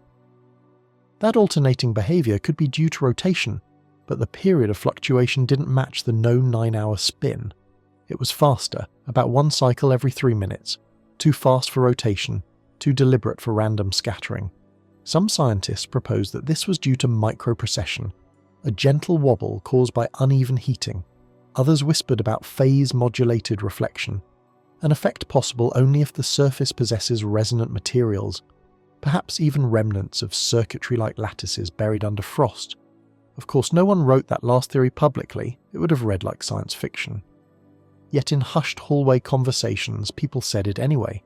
Meanwhile, the European Space Agency's Polaris project attempted something bold: simultaneous multi-wavelength polarization mapping using both Earth-based and orbital instruments. The results startled even the skeptics. The polarization angles were coherent across thousands of kilometers of viewing baseline. In other words, the light scattering pattern from 3I Atlas was identical from both Earth and space, as though the surface were acting as a single, coordinated emitter. That's not what random dust does, that's what structured surfaces do. The more telescopes joined in, the more cohesive the anomaly became. Where one dataset blurred, another sharpened. Where one failed, another confirmed. Each discrepancy began to look less like contradiction and more like perspective, as though the truth were multidimensional, each instrument seeing a different facet of a larger design. By October 21st, the IAU quietly updated its provisional description of 3I Atlas, an interstellar object exhibiting non-standard spectral, chemical and photometric behavior inconsistent with known cometry or asteroidal categories. It was a bureaucratic sentence, neutral, almost clinical, but within it was an unspoken admission. No one knew what this thing really was. And while the telescopes disagreed on details, they agreed on one thing: the anomaly was intensifying.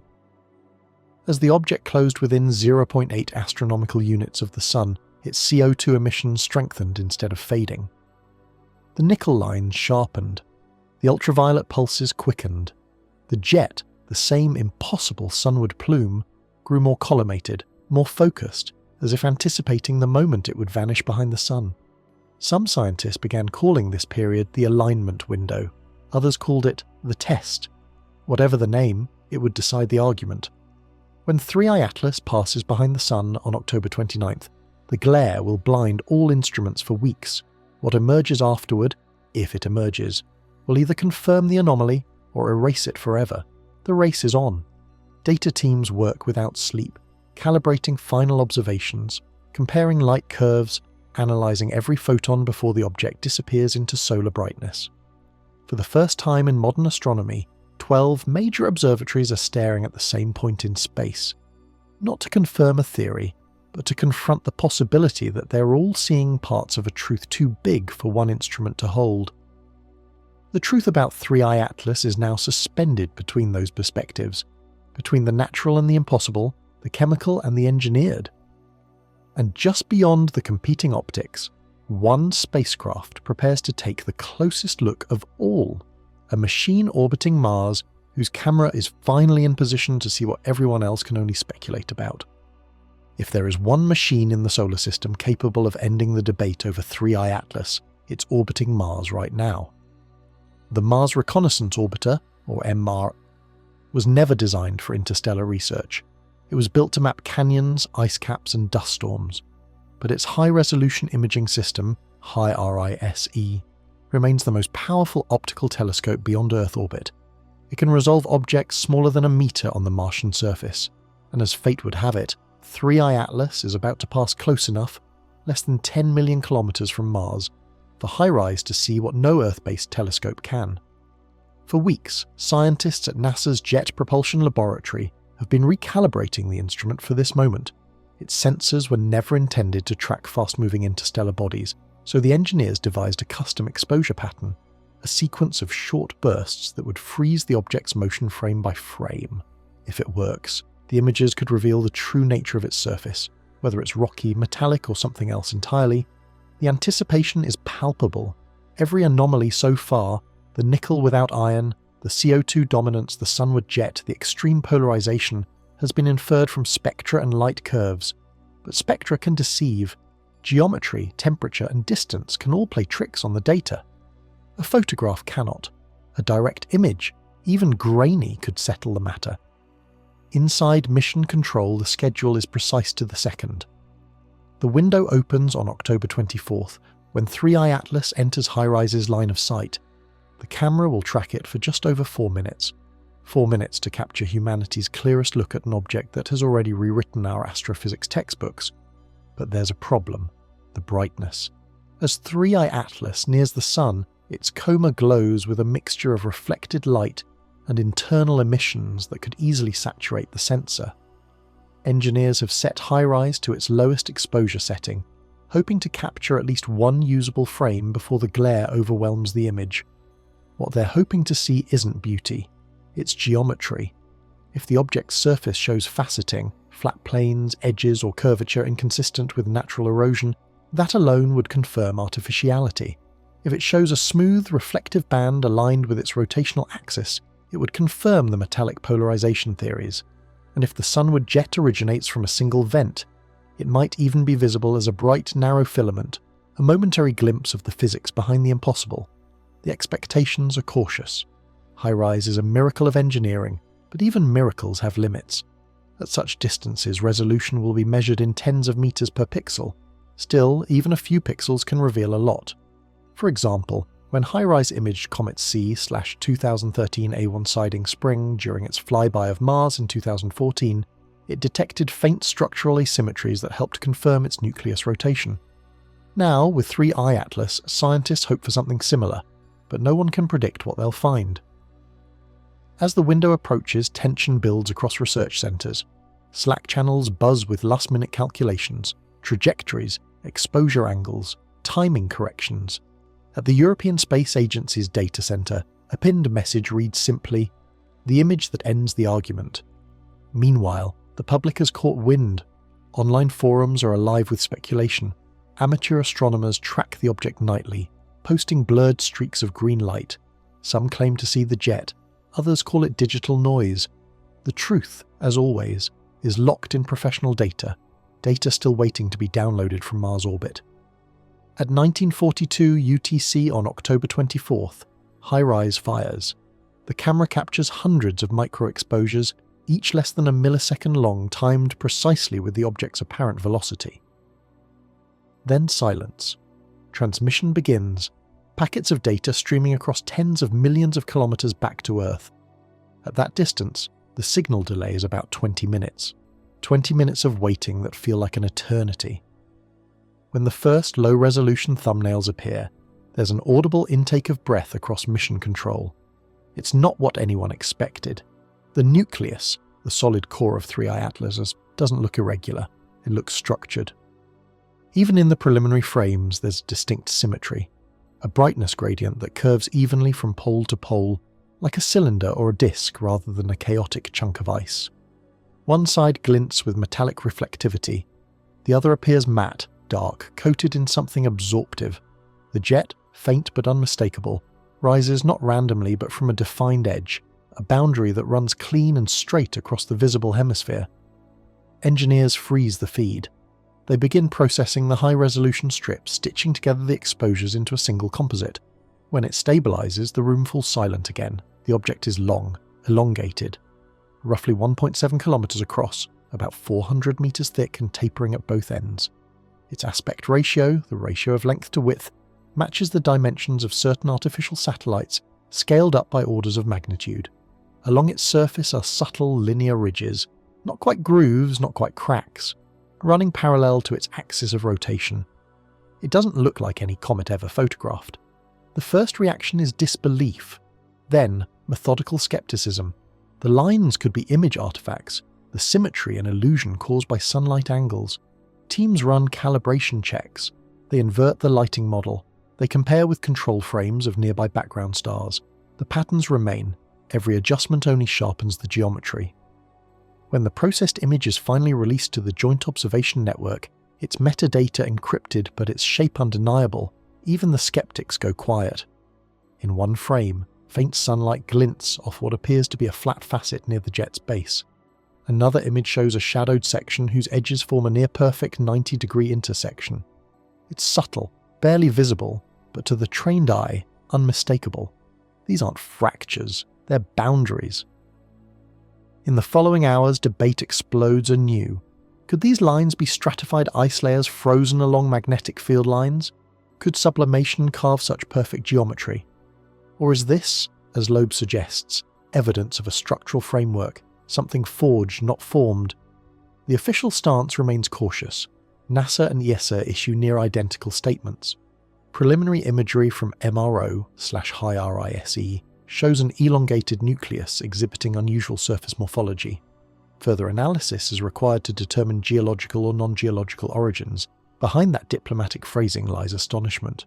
Because for the first time, the question is no longer if 3I Atlas is strange, but how strange it can get. The image doesn't answer everything. It doesn't show machinery or markings or proof of intention. But it also refuses to fit within the boundaries of geology. It's too long, too clean, too coherent. When the high-resolution versions finally reach public archives pixel by pixel, they will be dissected for decades. But for now, only one thing is certain. Whatever 3I Atlas is, it's not what anyone thought a comet could be. The waiting is over. The image exists. But sometimes seeing doesn't resolve a mystery. It deepens it. Because the moment the data confirmed the object's structure, something else appeared on the sensors. Faint, fleeting, yet impossible to ignore. An echo, a reflection, a signal that wasn't supposed to be there, and it wasn't coming from the sun. The moment the HiRISE images were decrypted, uploaded, and mirrored across observatories, an eerie silence swept through the scientific community. For years, astronomers had lived in the comfort of probabilities, the belief that no matter how strange an object appeared, statistics would always lead it back to normalcy. But 3i Atlas had now broken that pact. Every detail, the composition, the shape, the jet, the symmetry, sat outside known probability distributions by orders of magnitude. And as the raw numbers were processed, one phrase kept resurfacing in private reports: statistical outlier. In science, outlier doesn't mean impossible. It means something so unlikely under the current model that the model itself must be reconsidered. For 3i Atlas, that threshold had not just been crossed, it had been obliterated. When analysts combined the chemical, geometric and optical data, they discovered that the probability of all observed anomalies occurring in the same object by natural means was roughly 1 in 10 to the power of 45. That's a 1 followed by 45 zeros, a number so small it effectively means never. It's a value used to describe not coincidence but contradiction. Nature doesn't make things like this, unless our understanding of nature is missing entire chapters. At the Jet Propulsion Laboratory, the data review began as damage control. Teams tried to locate any plausible error source that could have inflated the odds: instrumental bias, alignment distortions, spectral overlap, data corruption. They found none. Each anomaly had been independently verified across multiple instruments, wavelengths, and institutions. The result: the outlier stood unbroken. The analysis team at Harvard compiled the anomalies into 6 categories for probability modelling. 1. Nickel without iron, 1 in 10 to the 6th likelihood under standard condensation models. 2. Nickel tetracarbonyl persistence, 1 in 10 to the power of 8. 3. Sunward jet stability, 1 in 10 to the 7th power. 4. Extreme negative polarization, 1 in 10 to the power of 6. 5. CO 2:H, 2O ratio of 8 to 1, 1 in 10 to the power of 5. 6. Elongated geometry with flat boundaries, 1 in 10 to the 7th power. Multiplied together, even allowing for generous margins of error, the composite probability fell below 10 to the power of negative 45. The numbers were clear. The debate now wasn't about whether 3i Atlas was unusual. It was about how to describe something that no existing category could contain. NASA's internal memo, declassified only in part, summarized it this way: if natural, this object represents a class of formation not previously documented in astrophysical literature. If artificial, it represents an engineering event beyond current or historical human capability. It was a sentence written to sound calm, but between the lines lay the unease of an entire discipline confronting the limits of its vocabulary. When Loeb saw the calculations, he reportedly smiled, not from triumph, but from recognition. He'd seen this pattern before: data pushed to the edge of plausibility, scientists hesitating on the threshold of paradigm shift. "Statistics don't lie," he said quietly during a live interview. "They just wait for you to listen." Still, the majority of astronomers refused to cross that line. Instead, they began rewriting the models, bending physics to accommodate the impossible.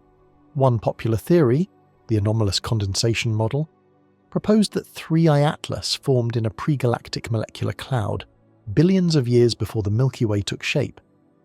In that primordial environment, chemistry could have behaved differently, favouring nickel crystallization and suppressing iron bonding. The model even tried to account for the object's shape, suggesting that magnetic alignment during formation could have stretched it into a rod-like structure. But simulations quickly collapsed. The resulting body was unstable, fragile, and would have shattered under even minor tidal stress. Another theory invoked self-organizing magnetohydrodynamics, the idea that metallic dust grains, interacting with magnetic fields and plasma currents, could align themselves into linear aggregates over cosmic timescales. It was elegant, almost poetic, magnetic forces sculpting order from chaos. But the required magnetic field strength was orders of magnitude higher than anything detected in known interstellar space. The more they tried to explain 3i Atlas naturally, the more unnatural it became. And then came the new data, the faint signal detected during the high-rise imaging window.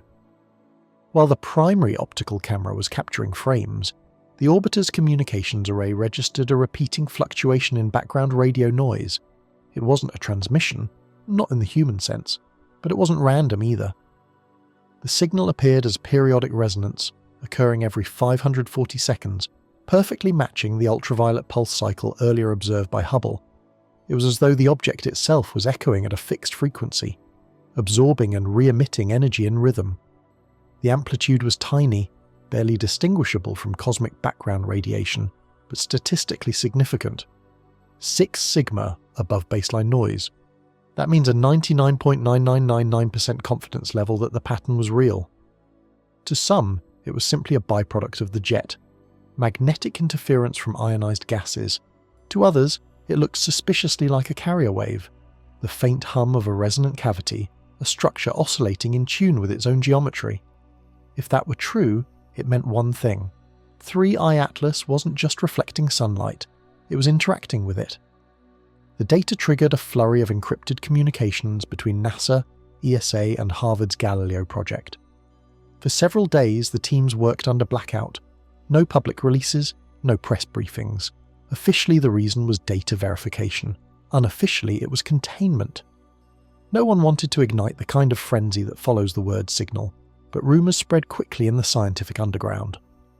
A waveform began circulating, a low, oscillating tone extracted from the telemetry.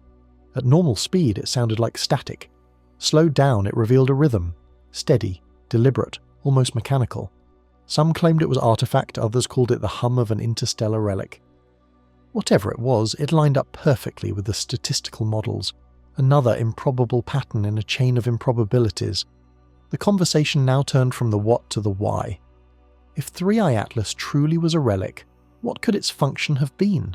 A probe, a fragment of a larger vessel, a power cell, some kind of long-dead interstellar buoy drifting between stars for eons before fate carried it here? Or, as some suggested in whispers, was it something even stranger? Not a vehicle, but a witness. A recorder, perhaps, designed to survive the death of its creators and carry data across galactic ages. These speculations might sound like science fiction, but even the skeptics began to frame them as working hypotheses, not because they believed in them, but because no natural model fit the evidence. In private messages leaked to journalists, one astrophysicist summed up the mood succinctly. We have 2 choices. Either this object is a 1 in a trillion freak of nature, or it's the first physical artifact ever detected beyond our species. Both options are equally terrifying. Statistically, the second option was now the less improbable. As October 29th approaches, the day 3I Atlas will slip behind the sun. Every telescope on Earth is focused on its final hours of visibility. Data pipelines hum with terabytes of incoming readings. Some scientists hope the anomaly will resolve, the lines will blur, the equations will normalize. Others hope it won't, that the mystery will hold, and history will finally admit what the data have been trying to say all along. Because at this point, probability is no longer on the side of coincidence. 3I Atlas isn't just an outlier. It's a message written in the language of statistics, one that says, you're not alone in the laws of creation. And when the sun swallows it from view for a brief blinding moment, every equation in astrophysics will pause, suspended between belief and recognition. In the world of science, there's a ritual that follows every extraordinary claim, an audit of the instruments. Before equations are rewritten or theories abandoned, every lens, every mirror, every pixel of every detector must be interrogated. Because the most powerful way to dismiss a revolution is to prove it was only a reflection, a trick of calibration. And so, in the final days before 3I Atlas vanishes behind the sun, the debate has turned inward, not toward the stars but toward the machines that see them. At NASA's Goddard Space Flight Center, a windowless control room now glows with rows of monitors displaying raw telemetry. These aren't images of 3I Atlas itself, but diagnostic maps, graphs of bias voltages, detector temperatures, clock drift. Every number represents an argument, every fluctuation, a possible alibi for the impossible. The objective is clear. If the anomalies can be traced to calibration errors, then the universe goes back to normal. The Calibration Task Force, as it's come to be known, consists of 21 engineers and optical physicists pulled from NASA, ESA, and independent research groups. Their job is to reprocess every dataset, from Hubble, JWST, MRO/HIR-ISE, VLT, Keck, and Gemini, through cleanroom software environments. No assumptions, no presets, no compression, only photons and physics. Each telescope's data pipeline is dissected to its core. Hubble's CCDS are checked for charge transfer inefficiency, which can mimic faint line emissions. JWST's spectrographs are tested for residual fringing, a subtle interference pattern that can distort spectral baselines. Ground-based instruments are reanalyzed for atmospheric absorption bias. The first few days produce a flood of false hopes. A researcher in Hawaii announces that the nickel tetracarbonyl line might be an aliasing effect from overlapping CO2 absorption features. Within hours, a second team in Spain debunks it. The pattern persists even after deconvolution. Another engineer proposes that the extreme polarization could be a result of overexposed frames. A quick check of Hubble's raw flux levels proves otherwise. Each attempted debunk collapses, leaving the original anomaly untouched. The process becomes almost psychological, as if the act of calibration itself is a way of bargaining with uncertainty. Meanwhile, Loeb's team at Harvard keeps quietly publishing updates. The nickel signal is holding steady, the polarization curve remains flat, the sunward jet continues to defy thermodynamics. But they don't celebrate, they simply wait for their skeptics to run out of excuses. At the European Space Agency's headquarters in Darmstadt, a meeting grows heated. The high-rise images, the ones showing the elongated structure with clean boundaries, are put under forensic scrutiny. The calibration group argues that compression artifacts could create the illusion of straight lines. But when uncompressed frames are loaded, the lines remain. Someone suggests that pixel bleeding from the camera's CCD array might have produced false edges, but a thermal model shows that the pattern of bright and dark areas doesn't match any known sensor error. The edges correspond to real albedo differences on the object itself. Finally, one engineer, exhausted after 40 straight hours, voices what many are thinking. At some point, it's not the instruments that are wrong, it's our comfort zone. The room falls silent. Across the Atlantic at NASA Ames, the tone is similar. A whiteboard fills with equations describing possible crosstalk between spectrograph channels. The math is solid, the data aren't. Every attempt to erase the anomaly only sharpens it. By October 23rd, a preliminary consensus begins to form. The data are clean. Whatever 3i Atlas is, it's not a mirage. That's when the conversation changes. No longer about eliminating errors, but redefining what counts as one. A small group of astrophysicists begins arguing that perhaps the problem isn't the instruments, but the assumptions baked into their calibration itself. All these systems, Hubble, JWST, HIRISE, were built to study natural objects. Their algorithms assume familiar physics. If something behaves outside that boundary, the software corrects it, smooths it out, flattens it, erases it. In other words, the instruments might have been silently normalizing the anomaly all along. If true, that means the raw data could be even stranger than what's been seen. To test this, the group disables the automated correction filters and reprocesses the JWST spectra directly from photon counts. The result leaves everyone speechless. Without standard calibration smoothing, the nickel and carbonyl lines resolve into substructures, small, repeating sub-peaks that appear at perfectly regular intervals. That pattern can't come from molecules in random motion. It resembles a frequency comb, a sequence of evenly spaced spectral lines typically generated by lasers or highly coherent oscillators. It's the kind of signal seen in laboratory spectroscopy, not in space. The finding spreads quietly through encrypted channels.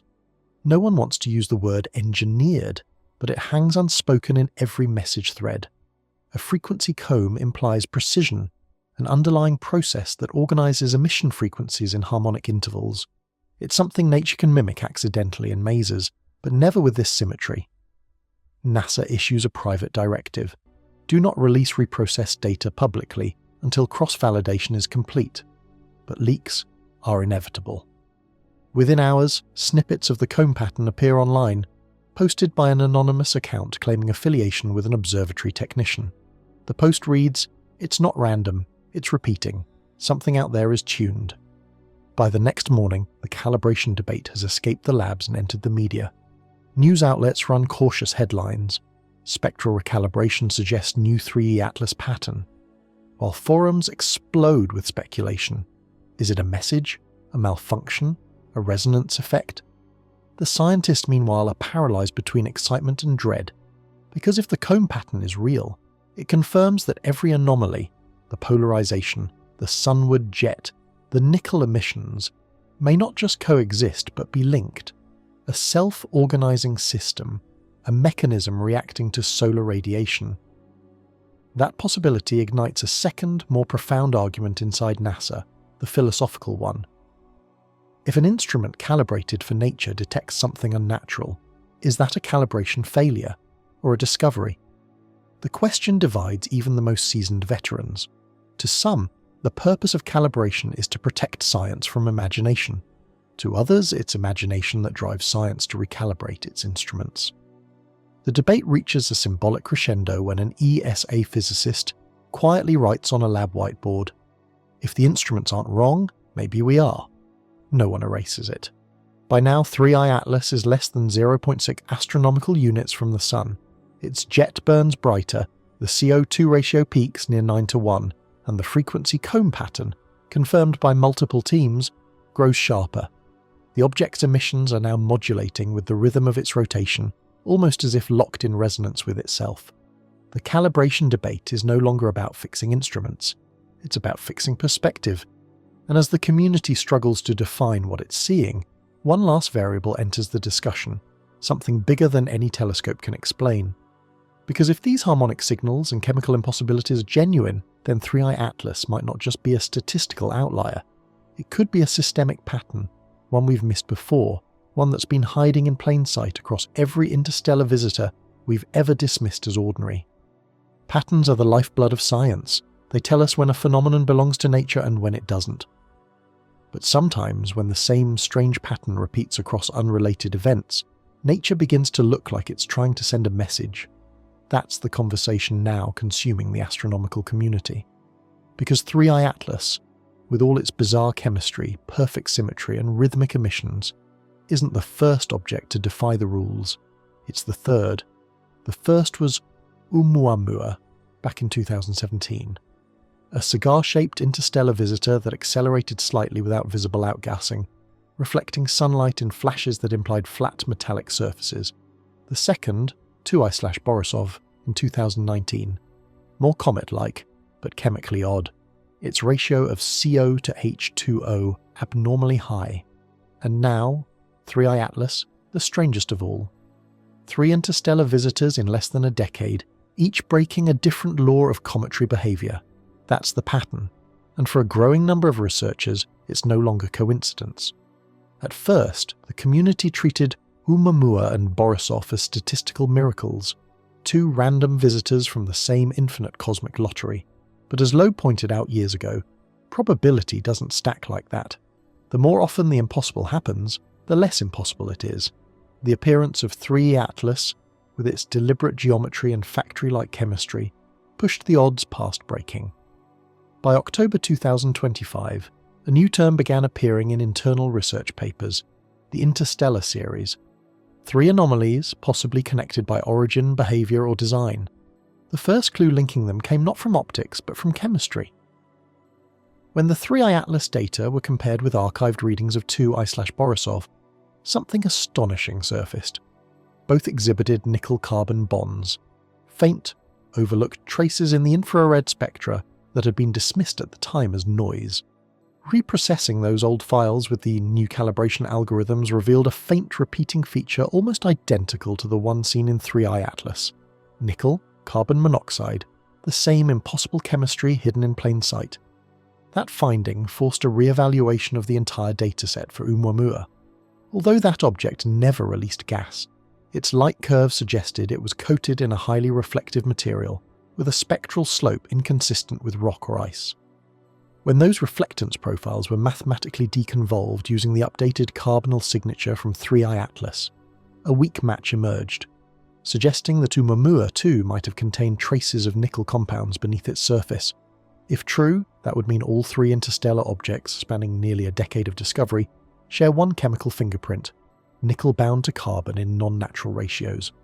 The statistical odds of that happening by chance across unrelated systems are infinitesimal, roughly 1 in 10 to the power of 36, a pattern that tight, that repeated, can only mean one of two things. Either the universe has a process we've never seen, or someone once used the same chemistry across light years. The implications are staggering. In a closed-door symposium at the Kavli Institute, the conversation turns from chemistry to behaviour. Oumuamua accelerated without thrust. Borisov disintegrated in an unusually smooth pattern, as though built from uniformly bonded material. And now 3 Atlas, maintaining shape and symmetry while venting jets in the wrong direction. Taken separately, each anomaly can be rationalised. Together they look orchestrated. Could these be fragments of a single lineage?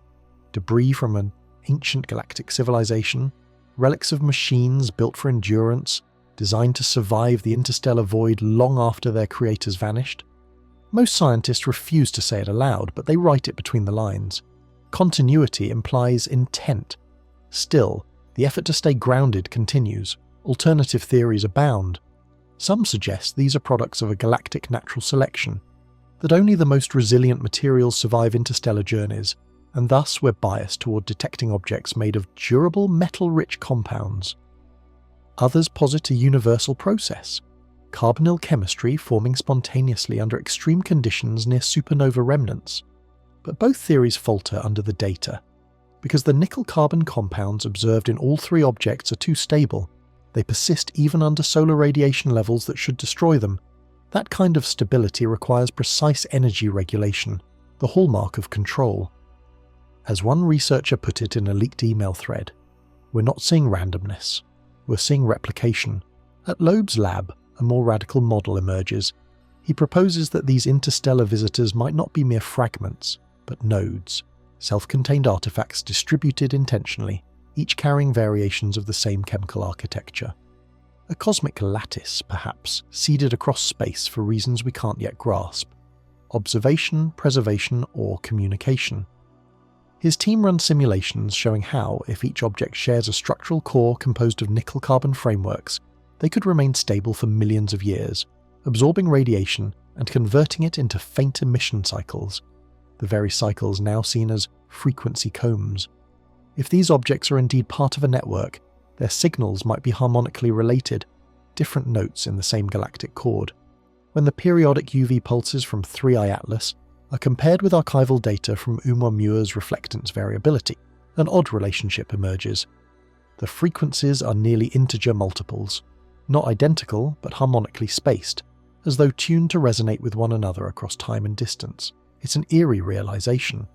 The probability of 3 unrelated interstellar objects displaying harmonic frequency ratios, similar chemical anomalies, and directional emissions is statistically indistinguishable from 0. At that point, skepticism begins to sound less scientific and more superstitious.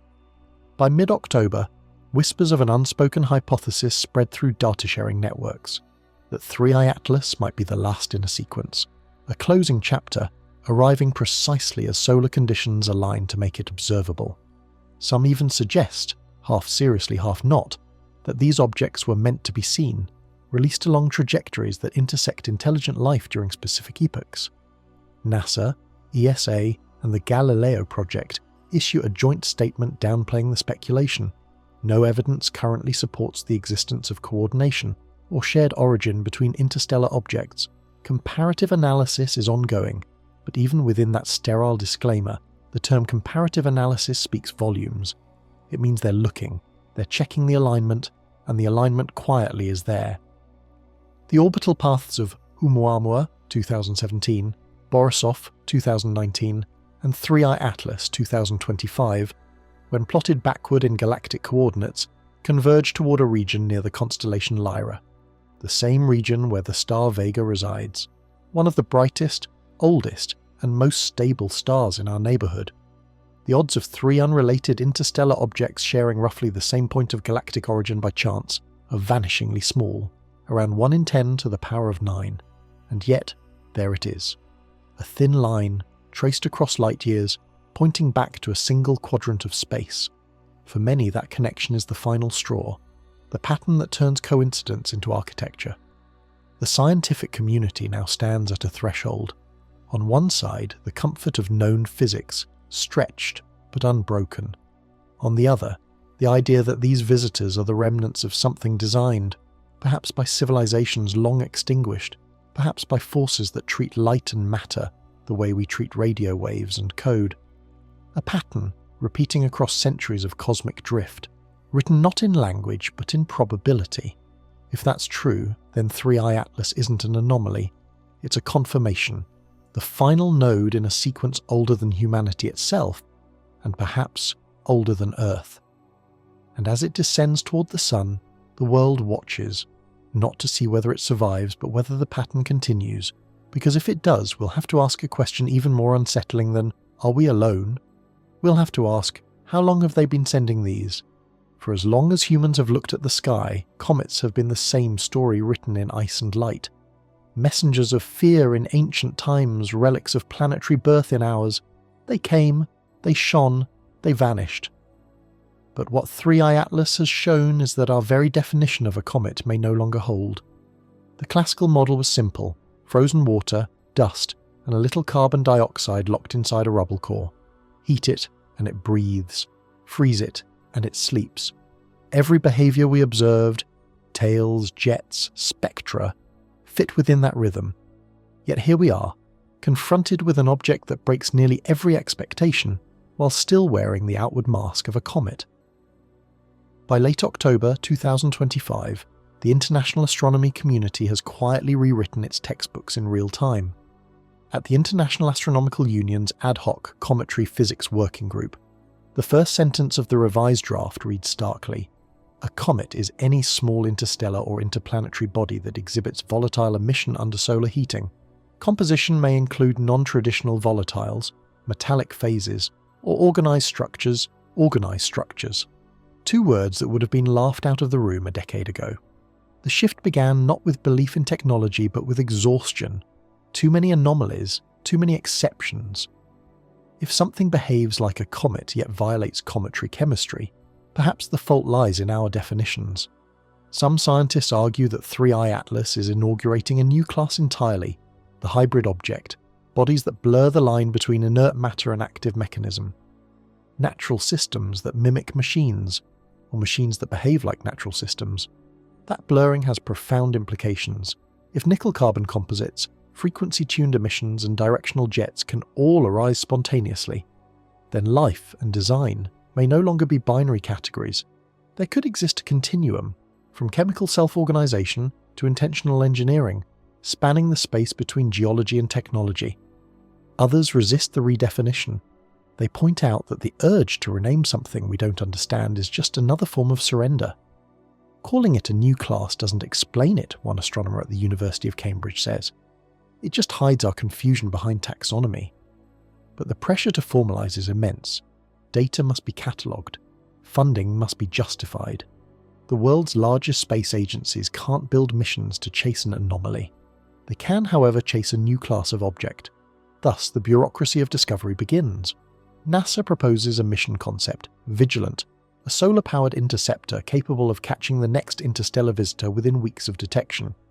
ESA drafts the Orion Framework, a coordination protocol for rapid response observation of objects exhibiting non-standard spectral behaviour. Japan's JAXA even suggests deploying miniature sensor fleets, optical drones that could swarm future visitors for in situ sampling. Behind the technical excitement lies a quieter reckoning. If 3i Atlas is natural, it means the universe can assemble precision and symmetry without mind. If it's not, it means intelligence, somewhere, sometime, has already walked these paths of chemistry and light. Either answer shatters complacency. Meanwhile, linguists and philosophers join the discussion, because words are failing. The phrase techno-signature feels inadequate. It implies communication, intent, language. But what if these objects are autographs instead? Signatures left not to be read, but simply to exist, evidence of having been. Even the public has sensed the shift. News anchors no longer call 3i Atlas a comet, they call it the object. The distance between science and myth narrows again. People speak of it the way ancestors once spoke of omens, half in awe, half in quiet dread. At Harvard, Avi Loeb delivers a lecture to a packed auditorium. He doesn't show slides of spectra or equations, just a single image, the high-rise photo, enlarged until the grain dissolves into static. This, he says, is what happens when definitions meet reality. The universe doesn't care what we call it. He pauses, then adds, almost to himself, perhaps comets were never messengers of doom or ice. Perhaps they were messages peered outside. Telescopes continue to watch 3I Atlas edge toward the sun. Its jet now glows emerald against the black, a filament of energy threading space like a signature written in motion. For centuries, comets told us that creation was chaotic, that the cosmos flung debris like sparks from a forge. But maybe that forge had a craftsman once. Maybe we've been looking at architecture disguised as accident. Whatever 3I Atlas truly is, its existence has forced a quiet revolution. Comet no longer means what it did. It now stands for a question mark that moves, and as the object slips closer to the solar glare, preparing to vanish behind the sun's blinding corona, that question mark burns brighter than ever. Because if this is the third visitor in a pattern, if these are not random, then redefining comets isn't enough. We may soon have to redefine ourselves. By the time 3I Atlas reaches perihelion, the world is watching. Telescopes across continents, satellites in orbit, even probes not designed for astronomy are all tuned to the same impossible question. Every data stream, every live graph, every flicker of light carries the same silent tension. What happens next? The object will pass behind the sun in less than a week. When it emerges, we may see it transformed, or not at all. In the meantime, the implications of what it has already shown are spreading beyond astronomy, reshaping how humanity understands creation itself. In scientific circles, the word that keeps resurfacing is continuity. 3I Atlas is no longer an isolated event, but part of a chain that stretches across space and time. If these interstellar visitors share chemistry, geometry, and purpose, then the universe is not a cold accident. It's a system, one that may have been seeded, mapped, or engineered long before we existed. At Harvard's Galileo project, Avi Loeb's tone has changed from curiosity to urgency. In a closed conference streamed to global observatories, he says, "We have 3 data points, each statistically impossible alone, yet together forming coherence. Either physics is incomplete, or intelligence is universal." He doesn't define intelligence. He doesn't need to. Because if 3I Atlas is even partially artificial, then technology is not something that begins with life. It may be a property of matter itself. Nickel aligning with carbon, light polarizing into coherence, frequency combs locking into harmonic rhythm. Perhaps what we call design is what the universe does when it gets organized enough to notice itself. But not everyone sees optimism in that thought. At NASA Ames, ethicists and exoplanet researchers meet behind closed doors. Their concern isn't proof of aliens, it's interpretation. How do you tell a global population that the first evidence of extraterrestrial intelligence didn't arrive as a message or a ship, but as debris? That the only proof we've found of civilization beyond Earth might be a corpse drifting in sunlight? Religious leaders too are reacting. Some call 3I Atlas a divine artifact, a cosmic relic proving the universe was built with purpose. Others see it as a warning, a glimpse of what happens when civilizations reach too far. In every case, the tone has shifted from skepticism to reverence. Meanwhile, at the European Space Agency, a team of data analysts finds something new. In the ultraviolet readings taken just hours before the object slipped too close to the sun for clear imaging, they notice a subtle but precise modulation. 3 pulses, then silence, then 3 more. Not a continuous wave like before, but discrete bursts, evenly spaced. It could be coincidence. It could be the rhythm of the jet. But when compared with old Oumuamua brightness curves, the pattern matches. 3 cycles, same ratio. Once again, harmony where chaos should reign. By now, no one calls this noise. Every anomaly, every rhythm, every number is treated as a potential artifact. Humanity has entered a new phase of observation, not just looking at the sky, but listening to it. And yet, for all the awe, a deeper realization begins to settle. If these objects are messages, they were never meant for us personally.